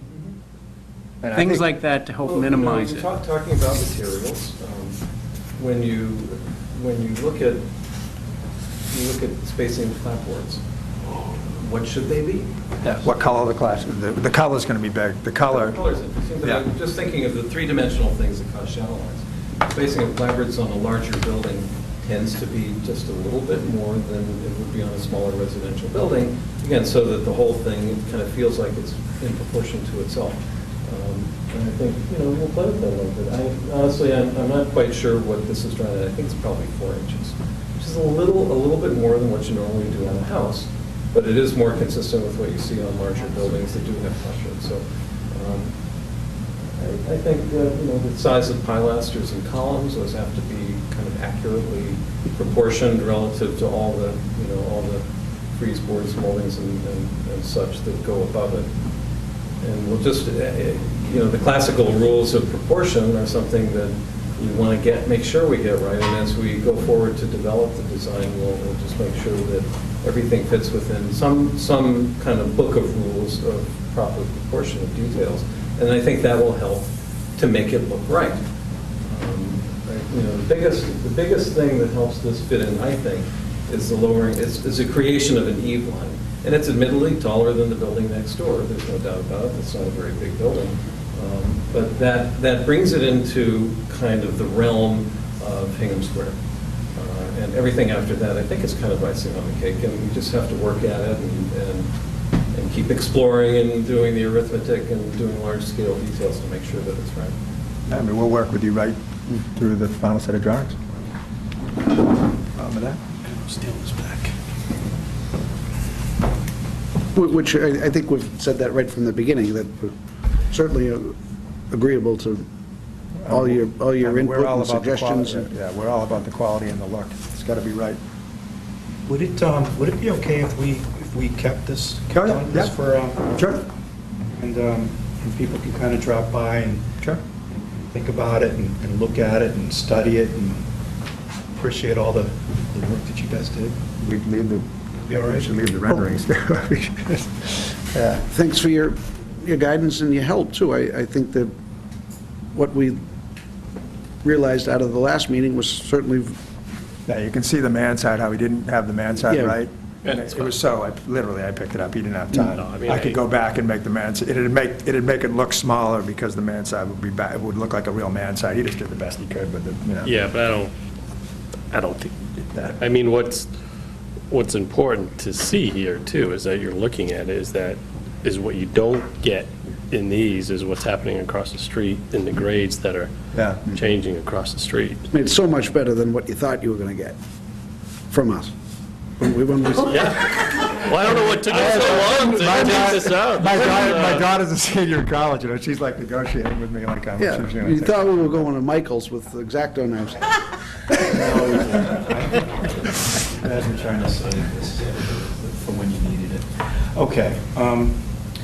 Are there any comments about the features of the building at this point? So, you know, just kind of on a big picture basis that Jerry might be able to take, and if we need to tweak this a little bit now for the next meeting. Any in terms of design, retail space, number of windows, columns at the first floor level. Does it fit in? Is it compatible with the streetscape? You know, think about the rest of the buildings in the street. You know, would columns be appropriate here for the shop area? Yeah, again, I mean, if we agree on mass and height, we can talk about that stuff while we're going through zoning, planning. I just wanted to give you guys a sense. Yeah, sure. Well, I think it's, like Dan says, if we feel like we're going in the right direction for the basic framework, we can look at different colors, look at a lot of different colors. That's quite easy. We can look at some different treatments for the retail entrances. We can try to come up with some more tricks to help proportionally make it more kind to the rest of the street. So any thoughts that you have are great, or you can just rely on us to keep experimenting too. I mean, I think I know what you're trying to get at. Yeah, I just want to. Hard to do in committee and easier to do in the peace and quiet of the office. Yeah, you know, just on the massing, I mean, when you look, you know, when you were looking at it and you can see how all the buildings kind of blend together like that, it's much more so down here. As you go further, it's one continuous storefront the whole way, past the Snug, down to the Square Cafe. It's not, you know, it's very consistent with the rest of downtown. What's the scale on this? 20. This would also be great for other people to stop by the Historic District's office and take a look at this from the audience, or people at home that have an interest in this too. I think it would help. You put the bulletin board back up. Good. Anything else? Okay. Let's get together next time, if that's okay with you guys. When's our... Can you give us an idea of when we can agree on some height and mass so I can start going through the other boards? I think this, for me personally, I think this answers a lot of my questions. Okay. And frankly, this helps me and puts my mind a little more at ease in terms of this. I mean, this is. I was nervous I don't have to about shoot it. my renderer, apparently. I mean, I've had projects where I've done a model, and it's just like, they're looking like, oh my God, it's huge, it's like. Yeah, no, you got to look. Especially with office buildings. It's great to be able to kind of shift it around. Right. I was thinking about cutting here, and just step up, and, I think you answered my end. Breaking up. Feel free to cut the model. Yeah, no, this, Not the building, you can do whatever you There's want. already a scene right here, so. okay. Any other, Virginia? No? So, Mr. Chairman, are we saying that I think the sense is from the commission standpoint that the height, I think you've addressed that. The massing, I think in general terms, I think you've answered that to us. Good. Correct me if I'm wrong. And please don't hesitate. And hopefully some of the concerns from the audience have been addressed too in the emails. Okay. So, Appreciate it. Well, thank you very much for your time. great job, you guys. And your help. Thanks. Okay, thank you. Model, do you want any of these? No? Okay. Good enough. Perspective. Did I need to sign again? oh, Mike, actually, we can get you can talk to this guy too, how he does it. I never met him, so ask. Yeah, it's not like I'm telling him, make that thing look as small as possible. No, and I'm not suggesting it was intentional. I just talked to him and see what. Sure, yeah. if I can give you a stop by sometime Is that what we need? Oh, this is earlier today.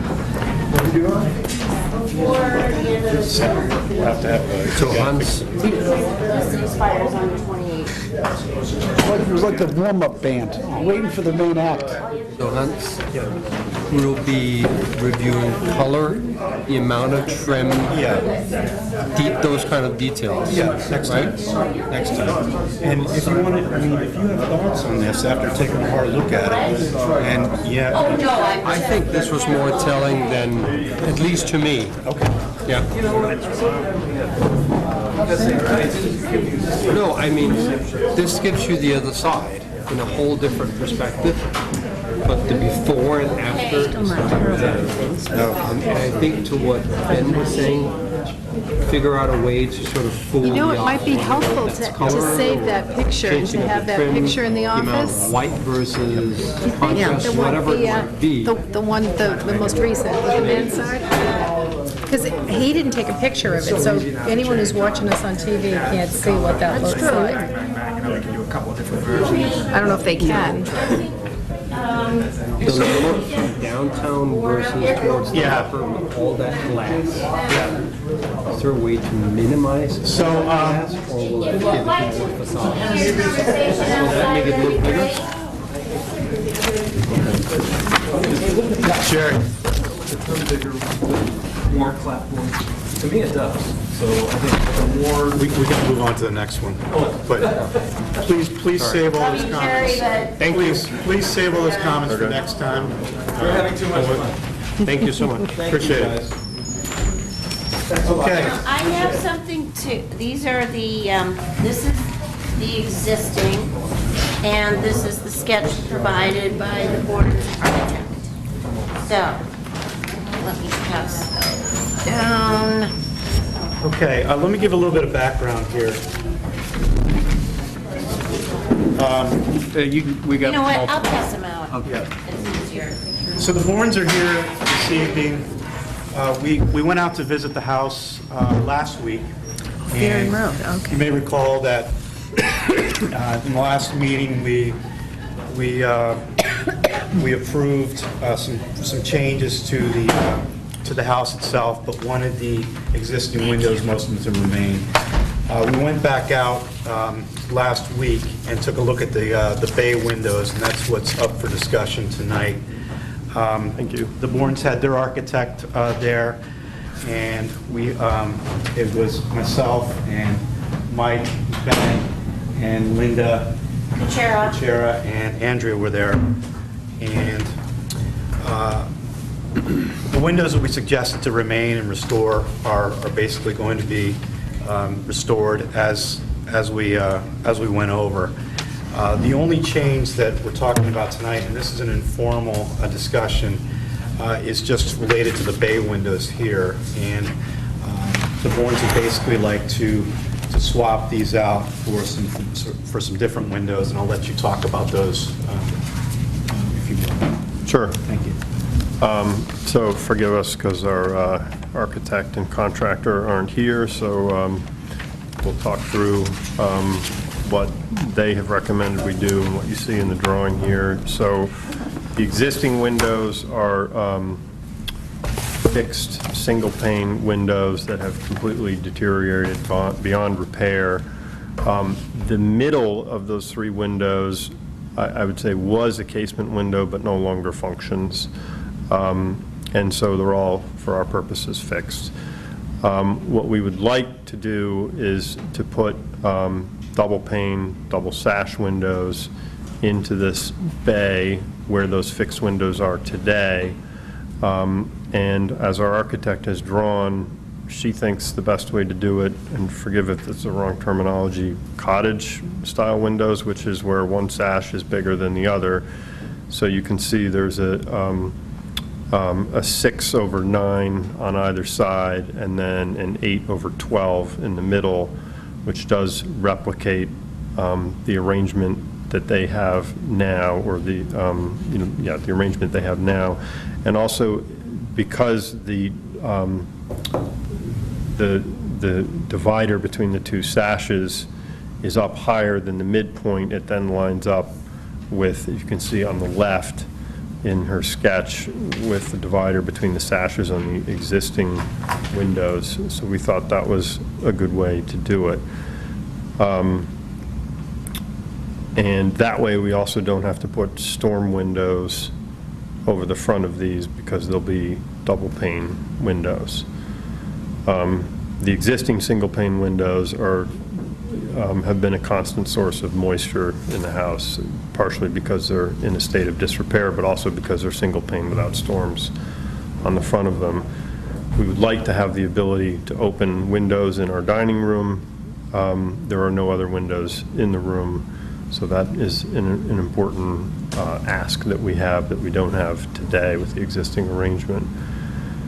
So that's it on the windows. And then I would also point out that this bay used to be clapboards, and the clapboards were also in a state of disrepair, so were turned off as we were residing a lot of the house over the last 3 or 4 months. And we would like to do a panel design instead of replacing the existing clapboards, and that panel design would match the bay that we have at the rear of the house that members of the commission were able to see when they came. And it also roughly matches the bay on our neighbor's property, which it faces, which is also panelized like we are proposing. I have a picture of the existing, yes, thank you so much. The That's back. The existing back. Thank you for bringing that in. And then I would just, on instructions from my architect, I just wanted to read what she had said about, sorry, back to the windows. Just a minute. That's a good view. Could you see this? You too.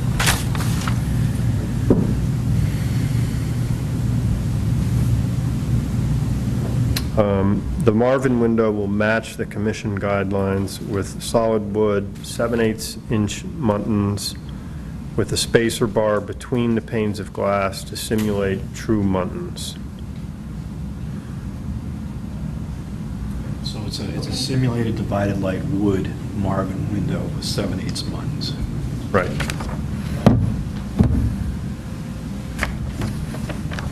So I think that's all I had to say about it.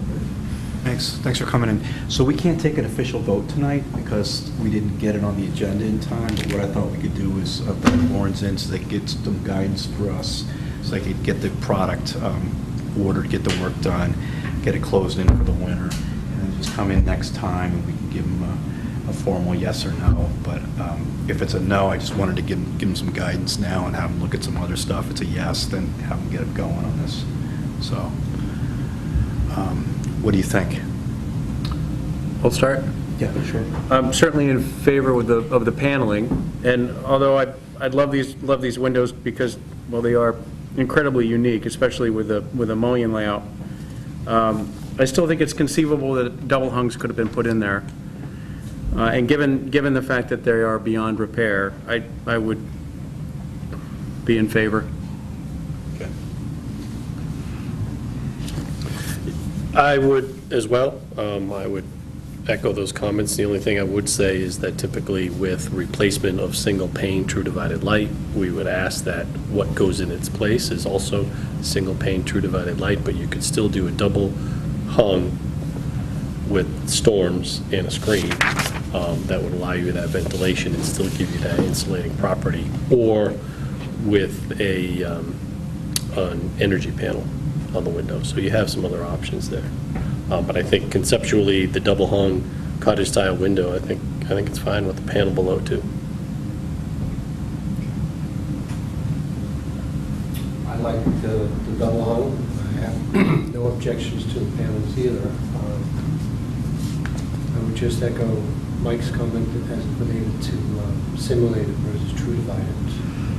That would be my only comment, or my only concern. But otherwise, I would be, as Ben said, could very well have been that double hung would have been installed at some point.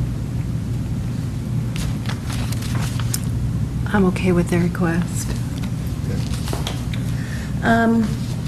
I think the stature of the window, even as presented here, compared to the distinctiveness of that, that ship seems to have sailed. But the stature of these windows, I think, would lend itself to true divided light rather than simulated.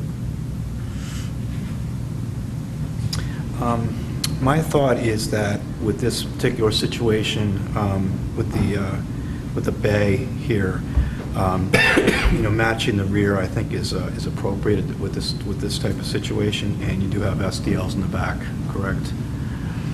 Yeah, just for my benefit and Jenny's, the difference between SDLs and true divided light? Double glaze, little spacer bar in between. Okay. You don't need a... Yeah, right, yes. Dorms. Yes, in the back we do have that. Yes. So I think, I think when you pull up the driveway here with the, with the aluminum on this bay, it might detract a little bit from the windows themselves. An aluminum storm. Yeah. I just, Could put a wood storm. how much would that protrude, though? They're not that prominent. Yeah. I'm saying that based on my own experience, which, is an N of 1, and, the good news is it's an N of 1. Pardon? I was just going to say, these are big windows, and I'm sure they make storms, and you can get them custom made, but those are large items to be changing out screens and things like that on them. I guess they do make them, but... Yeah. That's a good point. I think you just made a good point. I think what you had just suggested, Hans, too. I mean, given the size of these windows, they're not a normal size double hung window that, maybe I think an aluminum divided storm light. is going to detract from. Yeah. Even if they went with a true divided light or a simulated divided light, I think the aluminum storm is far worse in this case. Yeah. And I think we can make the, normally we would have just approved true divided light in this type of situation, wood, single pane, but I think in this case, given it's a bay, given it would match the what's already there on the exterior in the rear, I think it would be appropriate. There's been a moisture issue there, and you want to solve that problem, and you want to have these things to be workable too, in order to create the ventilation for the bournes. So,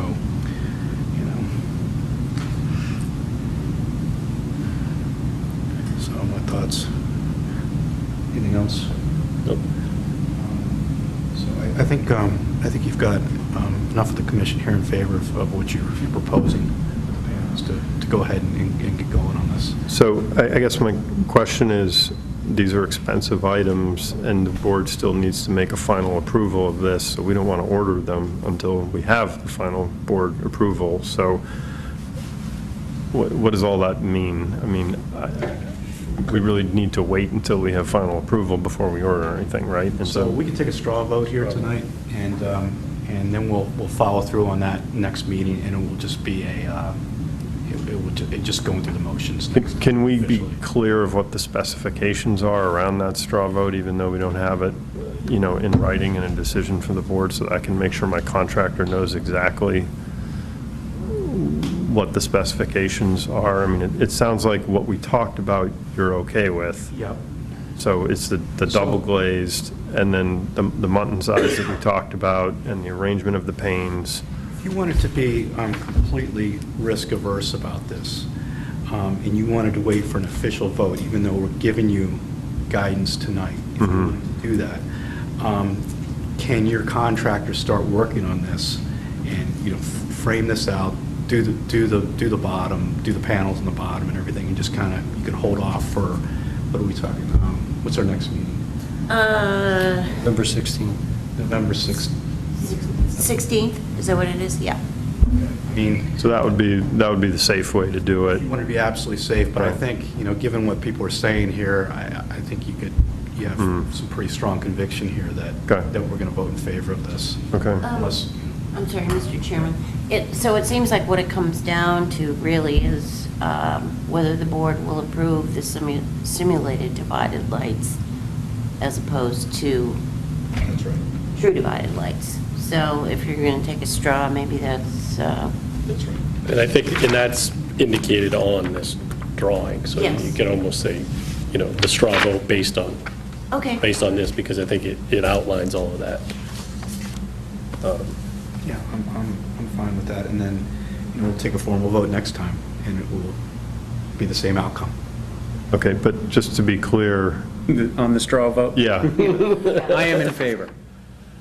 As am I. I'm in favor. I won't do any better than abstain. I'm in favor. I don't have a vote. Okay. And you need 3 votes, too. Right. So there seemed to be suggestion of 4 positive votes out of 5 voters, right? Okay. All right. Great. Thanks for seeing us on short notice, and thanks for coming over to our place. Appreciate all your time. Thanks for having us out, and this is going to work out well. Good luck. I have to ask you, thanks. what this will require next time is Yeah. a move application. So essentially, what you can do is, attach these. Yeah. And then, I can send you this. I'll scan it and send it, and then you just have to basically copy it, but just put a new date on it. Okay. And the next meeting is, you said middle of? 16th of November, and that will require someone or someone representing That us is to correct. be here. That is correct. Okay. And we'll put you on first in the evening. Okay, that'd be great. Okay. Great. Thank you so much, everyone. Thank you. Thank you. Thank you. See you guys. Okay, last but not least, another informal discussion about the solar canopies that was in your packet and the emails. I'll just give a brief overview of this, and Andrew, please chime in. So, in the MBTA parking lot and the west part of Hingham for the train station, Omni Navitas is going to, has basically a contract with the MBTA to install some solar panels in the form of a canopy over the parking lot. And there's been a number of letters and correspondence between the town and Omni Navitas, as well as with the Commonwealth of Massachusetts from our different commissions, the planning, historic districts, historic commission, about these panels. So what we've been asked to do tonight is the last item of business is to give an opinion and some comments about these panels. Any questions that you may have regarding their installation from a historic district's perspective. Now, these are not in the districts per se. However, they're abutting properties that are in the districts that we do have jurisdiction over. So any comments that we have tonight regarding the installation of these panels, we'd like to just compile and get off to Navitas. Yes, if I can just, let's see, I just wanted to make sure, because until today, did I send that out today or yesterday? That, the idea basically is, I sent you some comments that had already been generated, and it may have spurred some other comments or thoughts, or not, or maybe you are just, you want to just express an opinion about these. But we have been asked specifically by the Mass Historical Commission to provide some kind of comment on these solar panels. Actually, Omni Navitas is leasing the space from the MBTA. And these solar panels are going to be 15 feet high. So, there you go. 15 feet from the ground, or That is themselves correct. 15 From the feet? ground. From the ground. Off the ground? They are, they each have 4 supports that will go into the ground. And the Mass Historical Commission really isn't commenting on that because they feel that the area has been disturbed already from the construction of the parking lot.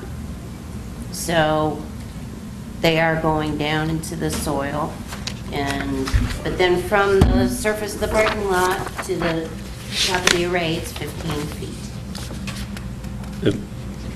It looks like based on these drawings, it's even taller than that. Really? Yeah, so the lowest point looks like it's 17 foot 7 inches, and at its tallest point, it's 21 feet. No kidding. That's over almost 100 feet. Yeah. And the tallest point is what, Mike? 21 feet? No, and it's 97 feet long.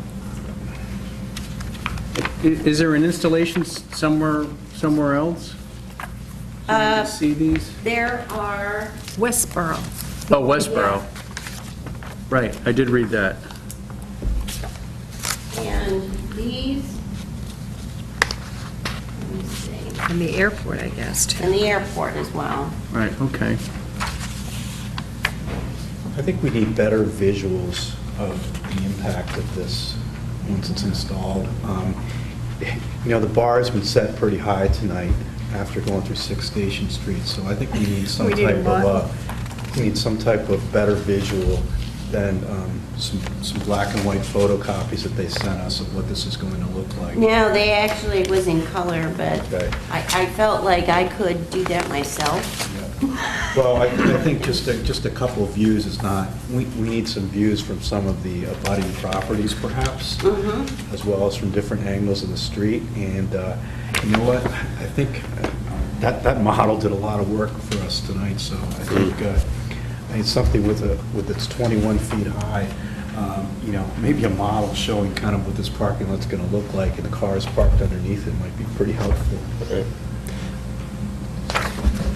And I think, it looks like this is one big array, whereas in some of these other structures, they're broken up a little bit more. Okay. And it would be helpful to know whether they can break this up Right. in any way. I have some questions about the maintenance schedule of these structures. Are they going to rust? What are they going to look like after they've been installed 5 years later, 10 years later? Maintenance of them. How's the snow going to? How does that work with the snow removal and as as the sun hits it and it falls off, where does that all go? That's a good point. Nobody's going to be parking there. Yeah, I mean, there shouldn't be spaces under there. Yeah. You know, when you look at the aerial, it looks like that 100 feet is in fact that entire section of parking. Yeah. When you look at the posts, which are the green dots. So it's 100 feet wide, all the way down that entire length. Does Mass Historical Commission, they have any authority, or they're not going to take any authority? No, they have the authority to comment, and they have the authority to ask them to make some changes. Okay. I'm not sure that they really have the ability to put the kibosh on the project. Okay. What alternative approaches have been considered? That's a good question. How about putting them on the tracks? Take a question for the public?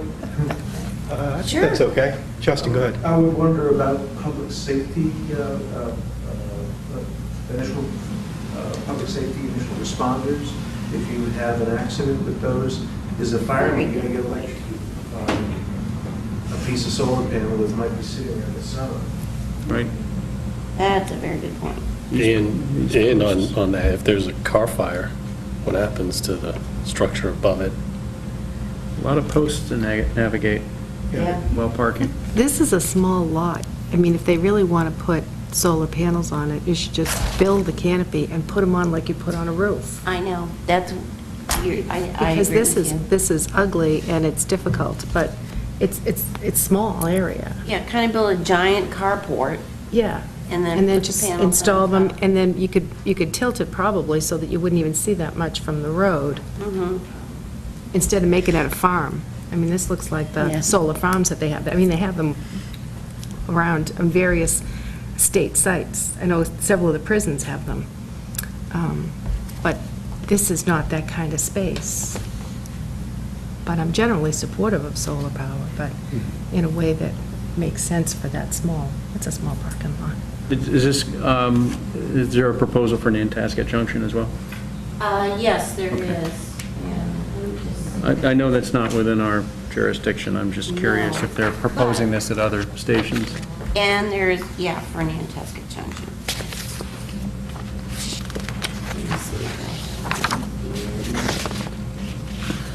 Let me see if that's a colored view of Fort Hill Street. Yes, yeah, I have that one. All right, did I give you color? Yes, you gave us those. Yep. Let me see if I can find.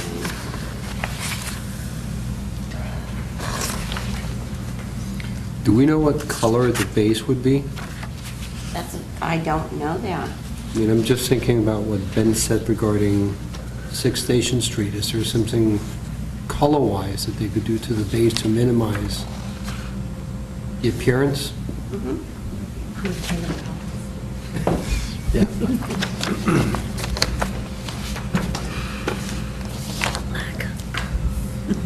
There you go, it disappears, right? Sorry, getting punchy at this point. Oh, yeah, I mean, really. Long night.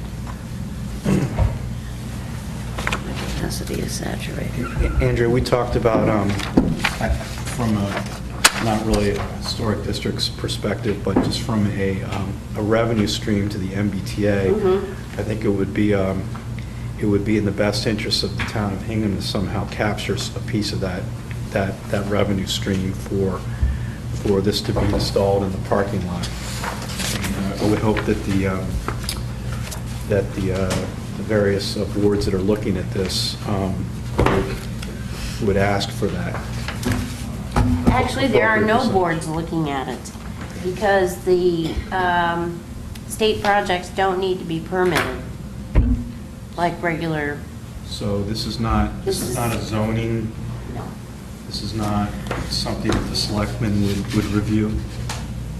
Yeah, I mean, I think think there has to be a way that I mean, we're basically being asked to subsidize this in the historic districts. I think, yes, they'll talk about it from that standpoint, I'm sure. But And we don't have anything like this Fire department's in going to need town. training. Pardon me? Fire department's going to need training, what to do, to show up there. So, yeah, I think Justin makes a lot of good points. I mean, there's a lot of safety questions here that need to be addressed. Yeah. And all that training does not come cheaply. I mean, so, I don't think the town should have to bear any additional costs for this. Snow.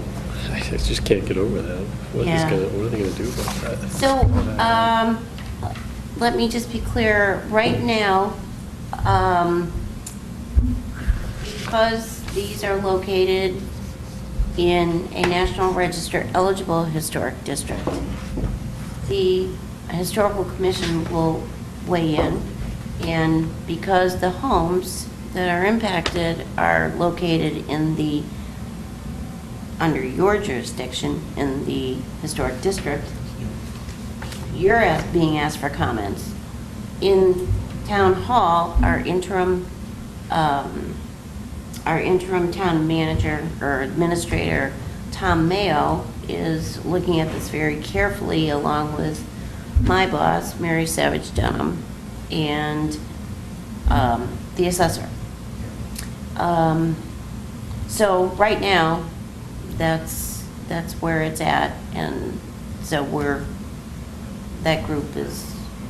So we point out we're certainly not against solar energy, solar power, but certain of these issues need to be addressed, and I think they have to come in for a presentation for the town in order to go through all of this and answer some of these questions that we have. Yep, that's what we're asking for.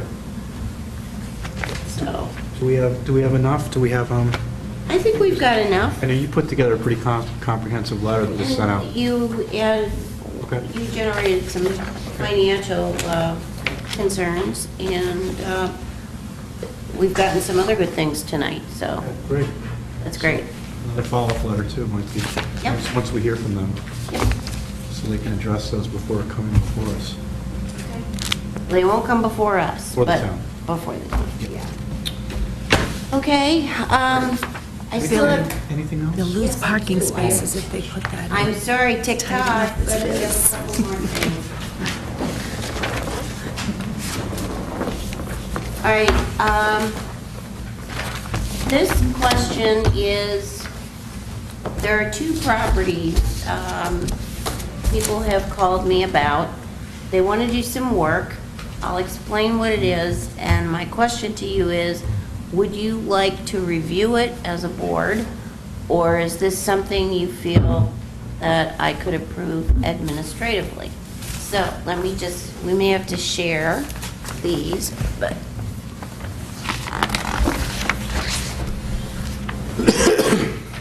This is a two-family property at 162 South Street, built in 1794. The left side, which is, there is a driveway going up there, you can see it just barely in the corner, is vinyl sided currently. The other portion of the house, or the front, is clapboard. The owner, I got a call from the contractor. The owner asked the contractor to replace the vinyl siding with hardy plank. And at first I said, whoa, we only approve clapboard. But then I thought about it. I said, well, it's vinyl siding now, and if they wanted to redo it with vinyl siding, we'd have to let them do it because it already exists. Hardy board, which we don't, or hardy plank, which we don't normally approve, is, and as Ben Wilcox likes to say, an incremental improvement over the vinyl siding. So my question to you is, If they want to do hardy plank, we can do a couple of things. If they, I can present this to them as, if you want to do hardy plank, you have to come before the board, unless you would allow me to approve that. Of course, I'll try and talk him into doing clapboard. If he does clapboard, it's maintenance and repair, so it wouldn't require a hearing. At some point also, there's a question about changing out the sash. So, but I said that's definitely a hearing. All right, So the front is clapboard? front is clapboard. This is a straw poll? I'm just asking. straws, just- No straws, just, you want to review it? I'm not in favor of vinyl to hardy plank. Okay. Mike? Neither am I. The chair, the problem is I'd rather them replace it with hardy plank in lieu of doing vinyl again. But certainly the preference would be clapboard to match the remainder of the house. Is the vinyl, I'm sorry, is the vinyl in need of repair? Is it I did not ask that Damaged? question. I would guess it's not damaged. It's probably not damaged. So I'm still not in favor. Okay. Here's what I would say. The interesting thing here is if you want to do aluminum for aluminum, you can do it right off. But I think that we'd all like to persuade the homeowner to go wood. So I think what you can say is that wood would not require a hearing, and if you want to do the hardy board, you got to come in. So All right. that's what I would say. But I'm Okay. Done. All right. Anybody have a different opinion? for that. But and they might not want to come in. So. Okay.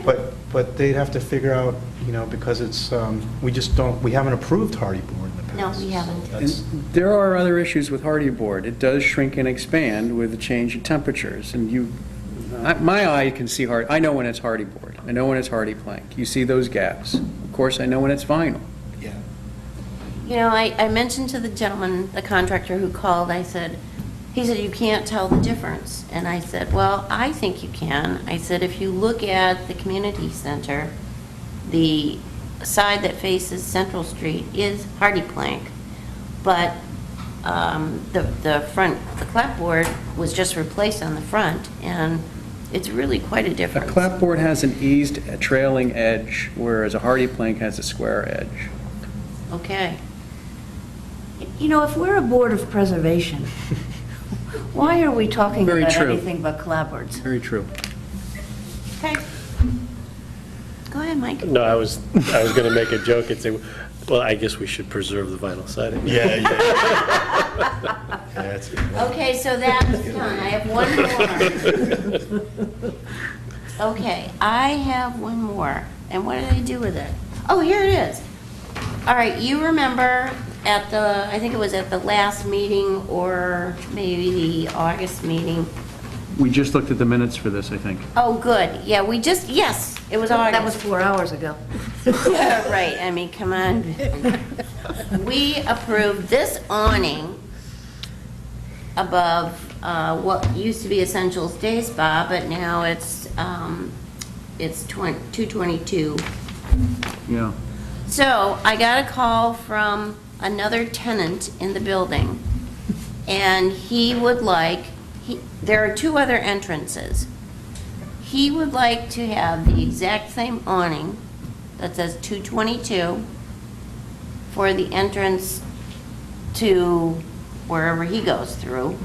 And then Papalos Candies would also like to have this very same awning.